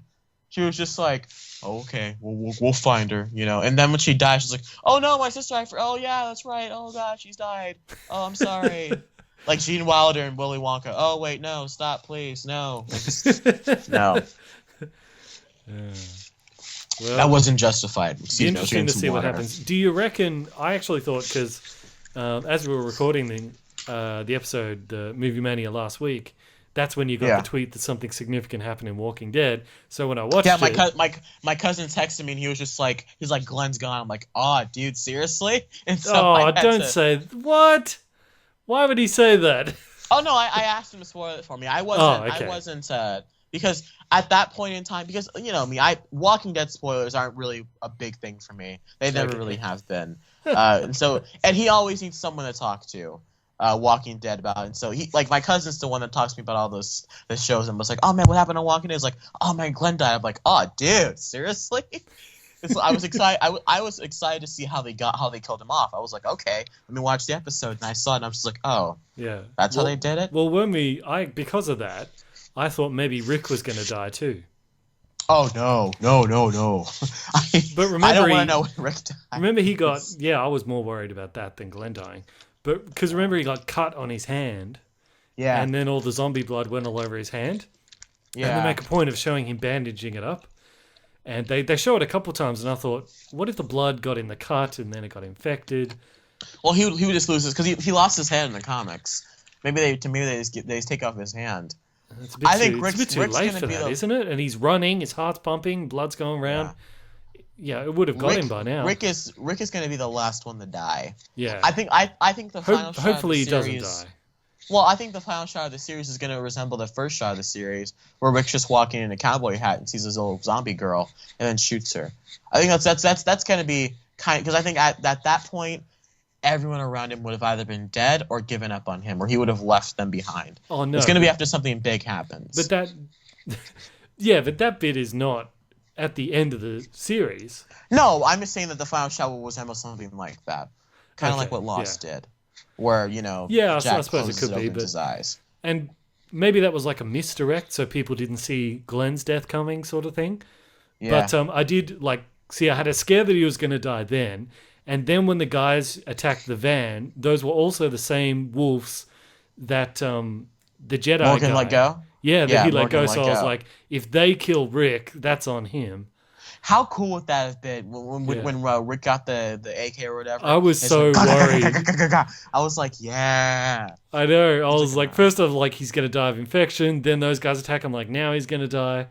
And, but I don't think he's going to die from infection, because that'd be a weird time to introduce that. Because the amount of times before when someone kills a zombie and they get blood all over their face and in their mouth and everything, and they somehow don't get infected. So to suddenly introduce that now with a little cut, weird choice. So yeah. That'd be almost as similar as someone dying because someone's body fell on top of them. That'd just be stupid. Be almost as dumb as that. Yeah, it'd be almost as dumb. And look, I'm not mad that they killed Glenn. I thought Glenn, someone important, like to quote Jeremy Johns, look, someone had to die. Like, looking at it from objectively standing point, someone big had to die. They weren't going to kill Morgan because they've already killed 3 black people in a row. They're not going to kill Morgan, so... Yeah. Well, they can't kill Daryl because nobody will watch the show if he's gone. If Daryl dies, we riot, and I will. I'll get my pitchfork and knife, I promise. And so I would be extremely disappointed if they killed Michelle, but I suppose you could.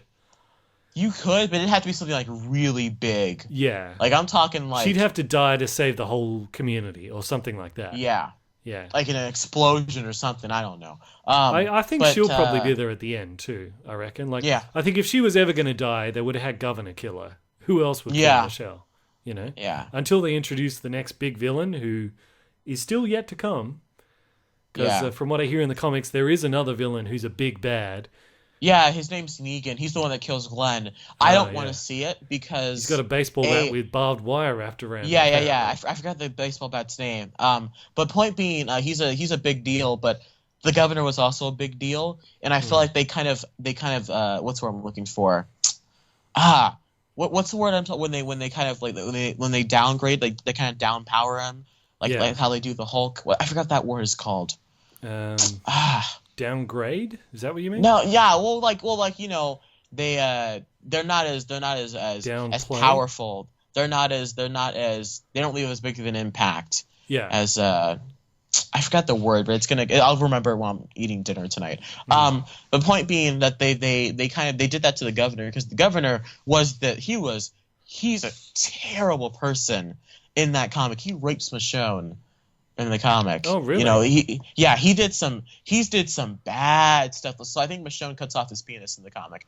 Oh, wow. To be brash, yeah. So like he did some bad stuff, you know, and they really. Well, she did eventually stab him, so.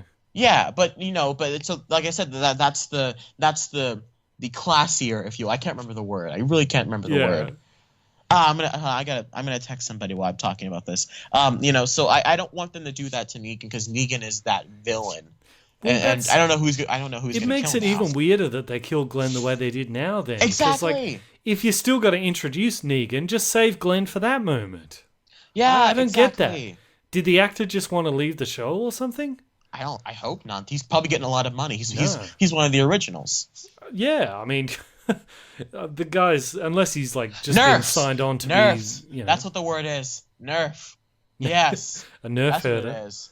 Yeah. Nerf. Like when they nerf the Hulk in the movies because Hulk's much more powerful in the comics, you know. Or they nerfed the governor, you know. They'll probably nerf Negan as well. Hello, nerf. That's the word. I'm gonna write that down. And that happens to me all the time. I'm like, what is that word? I'll just yell it out of nowhere in class, and they would be like, "What's wrong with you?" I'm like, "Nothing. It was important 2 hours ago." Well, be interesting to see next episode whether they do chicken out and bring Glenn back or if not. Well, I think this episode's going to focus on Morgan, this next one. They said it's going to be an hour, a 90-minute special. because they like doing those now. I really think they're going to tell Morgan's story, which I'm excited to see. Which one's Morgan again? The Jedi. Morgan's the Jedi. Morgan's the Jedi. Yeah. With the stuff. Yeah. Which is cool. Whenever he's beating up those Cooper wolves and he's just like, leave. He doesn't want to kill him. He's just like, do. You guys need to go. Do. You need to leave. He keeps taking them down one by one. Yeah. That was so cool. Yeah. But again, that's another one, like, you can't let those guys live. No, they definitely want to kill you. In post-apocalyptic like that, you cannot let those guys live. There's no prisons. There's no place to lock them up. Yeah, there's a great shot in season 3 in that episode Clear when they first go into town. A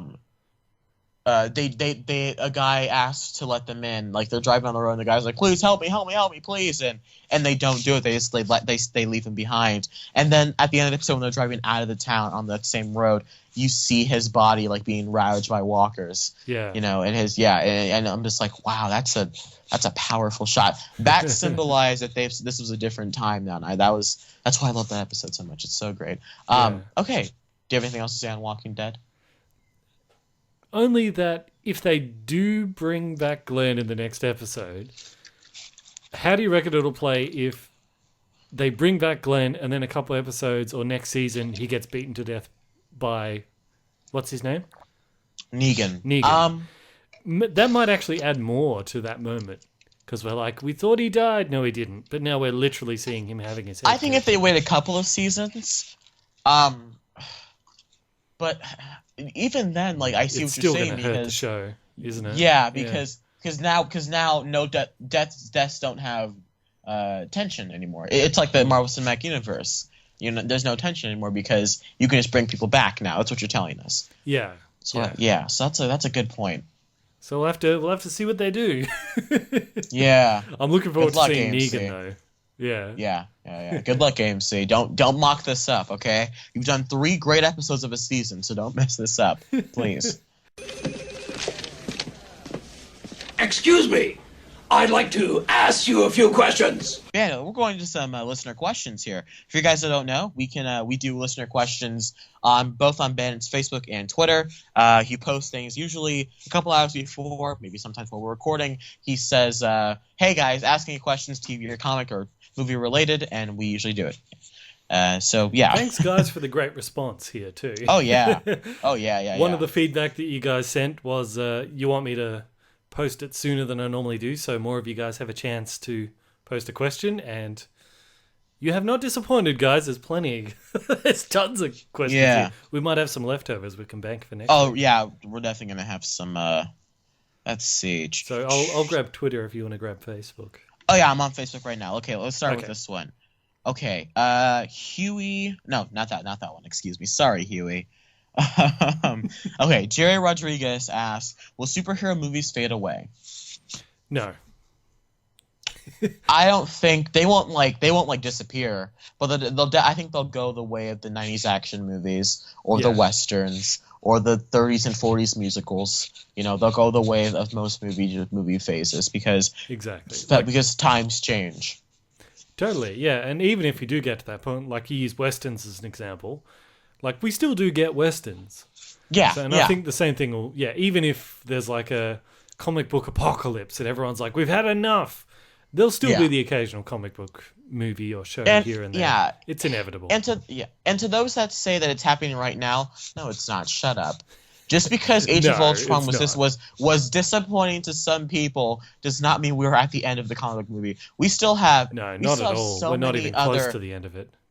Exactly. We are still at so many big event comic movies coming out. We're still getting Civil War, Batman, Superman, Suicide Squad. We're just getting started with DC. So I think we have probably another 10, 15 years. Yeah. There's no way it could end before we get a Justice League movie. No way. Yeah, exactly my point. So, most likely probably by 2028, 2030. Yeah. So and like you said, comic book, that is a genre of its own now. So asking, will comic books ever die out? That's like asking, will comedies ever die out? Or will horror movies ever die out? No, of course not. They never will. They're a genre. They probably won't make $1 billion every time anymore. They'll probably go back to doing what, like, $200-400 million, just because we are like movies like Independence Day don't get made a lot anymore. Movies like Independence Day, Armageddon, Bad Boys, those kind of movies are not made a lot these days. And instead we get things like John Wick, which are throwbacks to those old times. So I think that's how super movies are going to go, but not for a while. We still got probably 10-15 years. Totally. Okay. I got here you got a Twitter one? Chase Berry on Twitter. Hello, Chase Berry. Says, why do people love it when two heroes fight each other? I think it's because heroes usually fight their villains, and it's a chance Villains to often see fight each other. Yeah, and so it's a chance to see if that hero can square off with another hero. Yeah. Plus, it's a chance to see Exactly. a hero face off, against different kind of powers. Superman and Batman work because those two dynamics. Those are two completely flipped characters. They both fight for the same thing, but they're completely different down to the way they dress. So that's we always like to think about stuff like that we're less likely to see. It's like with your group of friends. You're like, if I was in a fight with my best friend, who would win? Exactly. Never going to happen. Exactly. But you think about it. Exactly. It's a what if kind of thing. That makes me sound kind of psychopathic there. It's like the my dad could beat up your dad argument. Yeah, kind of thing. Exactly. Where you're just like that. Yeah. I bet my dad could beat up your dad. Like, yeah, you wish. And then you start talking about it. And then eventually it gets down to, I bet Batman could be a Superman. It's like, well, I'm not so sure, man, because Batman's got kryptonite. Like, yeah, well, Superman's quick enough, And then it gets to, that's how things kind of start. And there is actually, this isn't a question; it's more of a comment. Actually, I might say this to you off. Actually, I suppose technically I'm not even sure if it's really a spoiler. This is all right. I won't say it. But someone who has obviously seen Spectre already. Wait, what is it possibly spoiling? The identity of the Obenhauser character in Spectre. Okay. Well, I'm seeing Spectre on Wednesday, so I don't want it spoiled. Okay. Have you seen Sam's review? Yeah. Yeah. Oh. Is that what it's saying? Like how it might be a reference to something we've seen before? Because I pretty much know who he is, but I don't want it confirmed for me yet. So that's why Yeah. Okay. All right. Well, I won't say it then. But okay. What's interesting with Sam's reviews is based off what he said, it's basically another Skyfall. So you'd probably enjoy it, and I'll probably hate it. Well, I can't wait. We'll talk about it whenever you do see it, because it doesn't open for another week over there in Australia. Yeah. Yeah, something like that. I don't know. Well, see if you can get a screener to it, because I want to talk about it next week. Because I would have seen it probably. If I don't see it Wednesday, I'll see it this upcoming weekend. So maybe it'll just be my homework assignment besides Duel. Okay. I have another question here on Facebook. Okay. Ryan Williamson on Facebook asks, "What's your favorite villain from a non-superhero movie?" Probably Hannibal Lecter. That's everyone's go-to answer, isn't it? Hannibal Lecter. But you're just going to pick Joker, aren't you? Well, I can't. If I could, have we had Joker, this question before? I feel like we might have had it before. We've had favorite human villain, and I went Joker. Yeah. I'm gonna go Darth Vader because it's not a comic book movie or a superhero movie. So I'm gonna go Darth Vader because. So I have to. So I'm gonna go Darth Vader. Moving on. You have another question on Twitter. What is the least favorite moment from each of your 3 original Star Wars movies? So we have to pick our least favorite moment from A New Hope, Empire, and Return of the Jedi. I can do this. Right, you go, because I need time to think, because I love it. The 20-minute stretch of the droids in the desert from New Hope. The ending, like the cutting to credits of Empire Strikes Back, because I didn't want it to be over, and pretty much 80% of Return of the Jedi. So yeah. Well, for me, Ewoks, easy choice. They're the worst part in Return of the Jedi. Yeah. For A New Hope, it's mostly just a nitpick, but I didn't like that Obi-Wan cuts off the guy's hand in the cantina. No way. That's fine by me, but my problem is that when you see the arm on the ground, there's blood everywhere, and it should be just cut straight through. Come on, dude. It was the 70s, man. I know, but I can't find anything else I hate about that movie. Oh, well, I really don't like how slow it gets after that initial battle on the Star Cruiser. Well, I don't mind, because it's establishing the universe, but Empire that's Strikes also true. Back... Ooh, it's I hard got to pick nothing. anything. I have nothing for me. I really... Maybe the part on Hoth, but even then, that's cool. You know? Maybe the only thing I don't like is how at the end of Empire Strikes Back, they've basically taken Lando Calrissian and literally slotted him into Han Solo's place. I think that's more funny than bad. Because like it's how him, he's wearing Chewie, flying the clothes. Millennium, he's wearing the vest. And I understand why they did it, because they didn't know if they could get Harrison Ford back. So they're like, Harrison Ford was so done with Star Wars by the end of Empire, which is weird because I think he's the best in Empire, though he is pretty great in New Hope. I rewatched that scene where he's talking on the intercom. He's like, "What's wrong?" He's like, "Oh, nothing's wrong. Everything's good down here in the minor league. How are you?" But you can definitely see though, if Harrison didn't come back, he very easily could have just carried on as the new Han Solo, basically. But I don't know what they would have done with the love story between Princess Leia and Han. I guess that's over. So what would they have done? I think they would have made Luke and Leia a romance, because we didn't find out Luke was Leia's sibling until Return of the Jedi. So that's true, actually. Yeah. So they just would have made those two got together. But then they'd have to bring in another Skywalker, because Yoda. Well, that was the plan. Remember, that was the plan. The original plan, bring in a third person. Was bringing a third Skywalker. It was going to be a chick. That was the plan.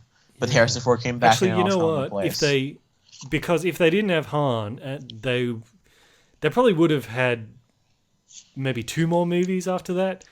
Because if you're bringing in another Skywalker, you can't cover all that in one movie. Yeah, I'm okay. Maybe I don't know. I was just commenting on what I've heard. Yeah. No, that's true. I'm just thinking it through. In this alternate version, we might have got more movies actually if Harrison Ford hadn't. Well, he always did want to do 7, 8, 9, I guess. So maybe that would have turned into that. Yeah. Huh. Yeah. Okay. Anyway. Yeah. All right. Okay. Do you have another one on Twitter? I'm looking for the Facebook ones. I'm trying to see. Yep.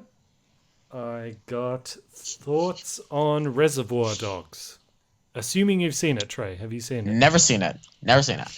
Okay, Quentin Tarantino movie. Only seen it in. I've only seen bits and pieces of it. I think it was the first big sort of movie that Tarantino made. Yeah. It was 92, if I'm not mistaken. Yeah. And I've seen the scene where everyone gets their names, which I think is great. Like, why am I Mr. Pink? And I can't repeat what he says, but yeah. It's a good, like, apparently it's a good movie that could be done as a play, I guess, if you wanted, because a lot of it is just in one location, and there's flashbacks and stuff in the movie. But apparently, Michael Fassbender, when he met Quentin Tarantino on the set for Inglourious Bastards, because he was the spy in that, he said to Quentin Tarantino that he actually did play Quentin Tarantino's role of Reservoir Dogs in a play of Reservoir Dogs. Oh, wow. That he did. Which is amazing. he was Mr. Brown, yeah? Yeah. I think, was it Mr. Brown or was it someone else? Mr. Brown sounds too close to Mr. Oh, I can't say that. Which is strange because he's Michael Fassbender and Quentin Tarantino's character is killed pretty much immediately in that movie. I think he's the first one to get shot. So whoever casted that play obviously couldn't see potential talent to cast Michael Fassbender in the least role in that. So I guess that's why we haven't heard of who that director was for that play. Yeah, apparently he vanished off the face of the earth. Yeah. He's like, oh, that X-Men thing's popular, huh? Anyway, Okay. Let me see. Let me find that. Let me see what I can find. That's pretty much it for the Twitter ones. There's not as many. Okay, well, let me read Huey's one because we always get more on Facebook because I think in Twitter, the post gets washed away because there's so many others come. But on Facebook, it's more sort of there and people can Okay, Huey Armandado. Come on, dude. Huey Armendades, nice name, very complex to say, ask, could TV superhero shows ruin superhero movie interest? Now, this I think has some potential. I think it could be vice versa. I think TV shows could stop receiving interest because we're getting so many movies. It could be oversaturation, possibly. That's what I'm thinking. I'm thinking like people aren't going to want to watch because like think about it, we're getting Titan. We're getting as of like next year we'll have Titans on TNT, Supergirl, Flash, Arrow, Gotham if Gotham's still around, Agents of S.H.I.E.L.D., Daredevil, Jessica Jones, Luke Cage. I guess so, but you have to ask the question like, are you gonna not see Marvel Civil War because you've got too many comic TV shows out to watch? That's why I'm saying are you going to say work in reverse? That's what I'm saying. This is going to work in reverse. You would just say, I'm not going to watch Agents of S.H.I.E.L.D. anymore. I'll just watch the movies, like so. You're going to be like, you know what? I'll watch the Netflix stuff, but I'm not into Agent Carter or Agents of S.H.I.E.L.D. or I'll stop watching Flash because the movie's out. You know what I'm saying? Like, exactly. That's my big that's my only concern. But when interest starts to wane, the TV shows will be the first ones cut, I'd say. Absolutely. because TV shows, especially with the CBS show, like I know a show is getting cut because it's getting 9 million views. Like I know one of the shows is getting cut. I'm like, so once Supergirl starts to wane, it's getting axed or sent to CW like Constantine. So that's what I'm yeah. All right. One of the questions here is, how is Trey enjoying The Flash so far? Oh well, we've already answered that, did I not? Yeah, you enjoyed the first 3 episodes that you saw.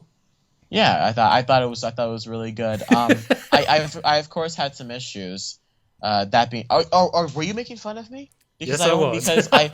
because I have an education I have to get done with. Yeah, education is for losers. Said every unemployed person ever. Okay, well, education might be for losers, but keep in mind, Bandit, I don't like pickles on my Big Mac, so just keep that in mind. Okay. It's a joke. Is that a joke I don't get? No, I don't get it. Oh, it's a thing around here. Oh, right, yes, because you work at McDonald's, right? All right. Yeah, I'm sorry. I'm dense. I'm sorry. No, you're just Australian. It's okay. Actually, why don't we bank the remainder of the questions because I want to mention that other thing. Yes. Okay, all right. Well, then that was great. Keep in mind that you guys can still comment on these posts, and we'll just read some more questions next week. Yep, there was. Yep, we'll save them because there was one that was actually hidden, so you might not have been able to see it on your end. I've clicked on hide now, so we'll be able to cover that as well as the others next time. But this is kind of a new thing I wanted to include, which I don't have a theme song for yet, but we'll just call it something like things that should be movies. And this is just pops up every now and then, just whenever it's relevant. I know it can be the theme song. There's a clip from Family Guy whenever Peter goes to a stem cell place to get his face fixed, and then he comes out and he's like, "Why are we not funding this?" That can be the theme song. That's gonna be. You have to send me a link to that because I can send you the clip. Send me the clip. Yes. Why are we not funding this? I thought maybe I can just get something from Entourage where it's like, we're making a movie. I'm sure someone says that. And then they can do the movie, then they can't do the movie, but then we did the movie. They're making a movie. Okay, yes, every now and then when possible, if we see something that could make a good movie, we're going to cover it. On Netflix, my history nerd self was surfing around the World War II podcasts, and I found one called The Ghost Army, which is actually about... during World War II in America, all the artists were recruited into the army and they brought in artists to work on the camouflage designs. Okay. Because, of course, artists they see colors and they notice things that other people don't notice, so they can design camouflage better. And there was one specific group of artists. Oh, this would make such a good movie. You'll see once I'm done explaining it. But there's one specific group... Oh, you sent me the link. That was distracting me. There's one specific group of artists where the guy in charge says, I don't want you to just create camouflage. I want you to create an entire fake army. Hence, the Ghost Army. And the end result was they built these giant inflatable tanks. and these fake wooden things that look like artillery, and they specialized in designing a fake army, and they were a mobile unit that could distribute and go around just like actual units, and they would set up in locations so that if the Nazis were doing flyovers from the air, it would look like there's an army down there, so they could trick the Germans into thinking an attack was coming from the wrong area, or if like and like there's a whole lot of things, and they did stuff like they even like they recorded sound effects of like tanks moving, people building stuff that they would play on loudspeakers to trick the enemy, and it was just they simulated whole sort of radio stuff that they knew the Germans would pick up on to try to trick them into thinking. It was this whole thing, and it was amazing. But the thing that's like, it'd make a great movie because it's amazing also. And it's got this whole comedic thing to it. That like there was this one time where they're in France and some civilian turns the corner and there's like 4 people lifting up a tank and turning it around. And it was one of the inflatable tanks, and they're just like, whoa. I could see Wes Anderson doing this movie. And the guy's I don't know if you know who Wes Anderson is. He's the guy who did Grand Budapest Hotel and Fantastic Mr. Fox and all those kind of movies. Yeah. But the guy's just like, American soldiers are very strong. But apparently, like this unit of American artists, they were like totally diverse because they were from all different corners of the country, all different lifestyles. So I thought if you made that into a movie, you could get a whole bunch. You could throw in all these wacky characters to reenact these different guys. And you could get all comedians to play all different ones, and you could have all funny stuff. And there's all these stories about like, because the artists, they very rarely got to do art just for their own enjoyment. So when all the other soldiers would go to like the brothels, they would go there just because they wanted to draw the girls. So all the other soldiers are like, what is wrong with you? And stuff like that. Yeah, this sounds very Wes Anderson. I don't know if you've ever seen any of his movies. Yeah. He's very. This sounds very very quirky in many ways. But it would I also. don't know if it's maybe it's come across as that. This is what you're explaining. I can picture it as a movie in his style now. And it would also have themes of like, because like, even though they're in this war zone, the artist would still find like beautiful things to draw, so you could make that like a theme in the movie as well. But it's also, they were also very heroic because they didn't just set up these fake armies and leave. They had to stay there. So they're basically holding up a big sign to the enemy saying, shoot at us. Yeah. So so they would set up the armies and they'd start lobbing artillery, and they don't have an army there to protect them. They've just got inflatable tanks. So they would have to like a lot of them did die. So they were brave guys as well. But a lot of stuff would happen, like when it would rain, like the gun barrels of the tanks, because it was made out of rubber, they'd sag down. So they'd be like, oh man, fix the barrel if somebody sees that. And there was my only fear with that is that because kind of what this is set in World War II, the era.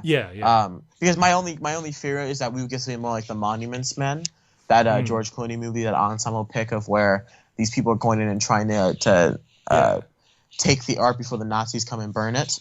That's my only fear. I thought of that a bit too, but I think this was different because these guys were actual heroes. They were really put in harm's way. Like there was one occasion where after the Allies took Paris and the Battle of the Bulge was sort of just about to come back, this general, he had like his front against the Germans, but there was one spot where the guys that were supposed to, the battalion or whatever that was supposed to be there couldn't get there in time. So he sent the Ghost Army to come in and fill that space so that the Nazis wouldn't know there was a weak point. And in his journals, the general's like, he's like, I've got one weak spot in my line. He says, hopefully the Germans don't realize the only thing between them and Paris are a bunch of inflatable tanks. And when the Battle of the Bulge did come, it actually charged right through one of the Ghost Army's sections, so a lot of them died. So it's like you could mix like the comedy elements, but also with the actual battle scenes, and that these guys were heroic. So when I watched that documentary, check it out on Netflix, The Ghost Army. It was kept secret for a long time because they wanted to use the same tricks on the Soviets later. So I was like, that'd be a great movie. So there you go. Wow, yeah. There's the first edition of Why Are It Could We Be Not a Movie, Funding This? or whatever we're calling it. We should call it "Why Are We Not Funding This?" Why are we not funding this? Why are we not funding this? Oh, there we go. Okay. Wow. That sounds really good. Why are we not funding this? Yeah. That sounds really awesome. So if you see anything, be sure to let me know, and we'll just. Well, I have a couple of ideas of right now of why we're not making this movie. It's not a regular for every week for our listeners, because we don't want to have to dig for ideas that aren't that good if they aren't there. But if we hear them, we'll use them. Okay, righto. Or if anyone knows a book that's great, send us that. Yeah. So, but if they had announced Incredibles 2, that would have been next week's Why Are We Not Funding This? Because that needs to happen soon. Are they still not funding that? Oh no, it's coming out in 2019, a whole 15 years after the first one. Oh, way to ride that hot streak. Yeah. Yeah. but at this point, it's all nostalgia. So I'll be close to 20 years old when it comes out. So, yeah. Sure. Okay. So everyone, what a fantastic episode of Movie Mania. We talked a lot of things today. We talked about some TV and stuff. So thank you all for watching. And Bandit, where can people find you? The people can find me on YouTube and Facebook and Twitter as Bandit Incorporated, and they can find you. They can find me, hopefully, whenever I get my charge back because it messed up in the mail. No. They can find me on Twitter, Instagram, and YouTube, all at Podcast Media. Podcast with a T. So catch us next week whenever we do whatever it is we're talking about. Catch you all later on Movie Maniacs.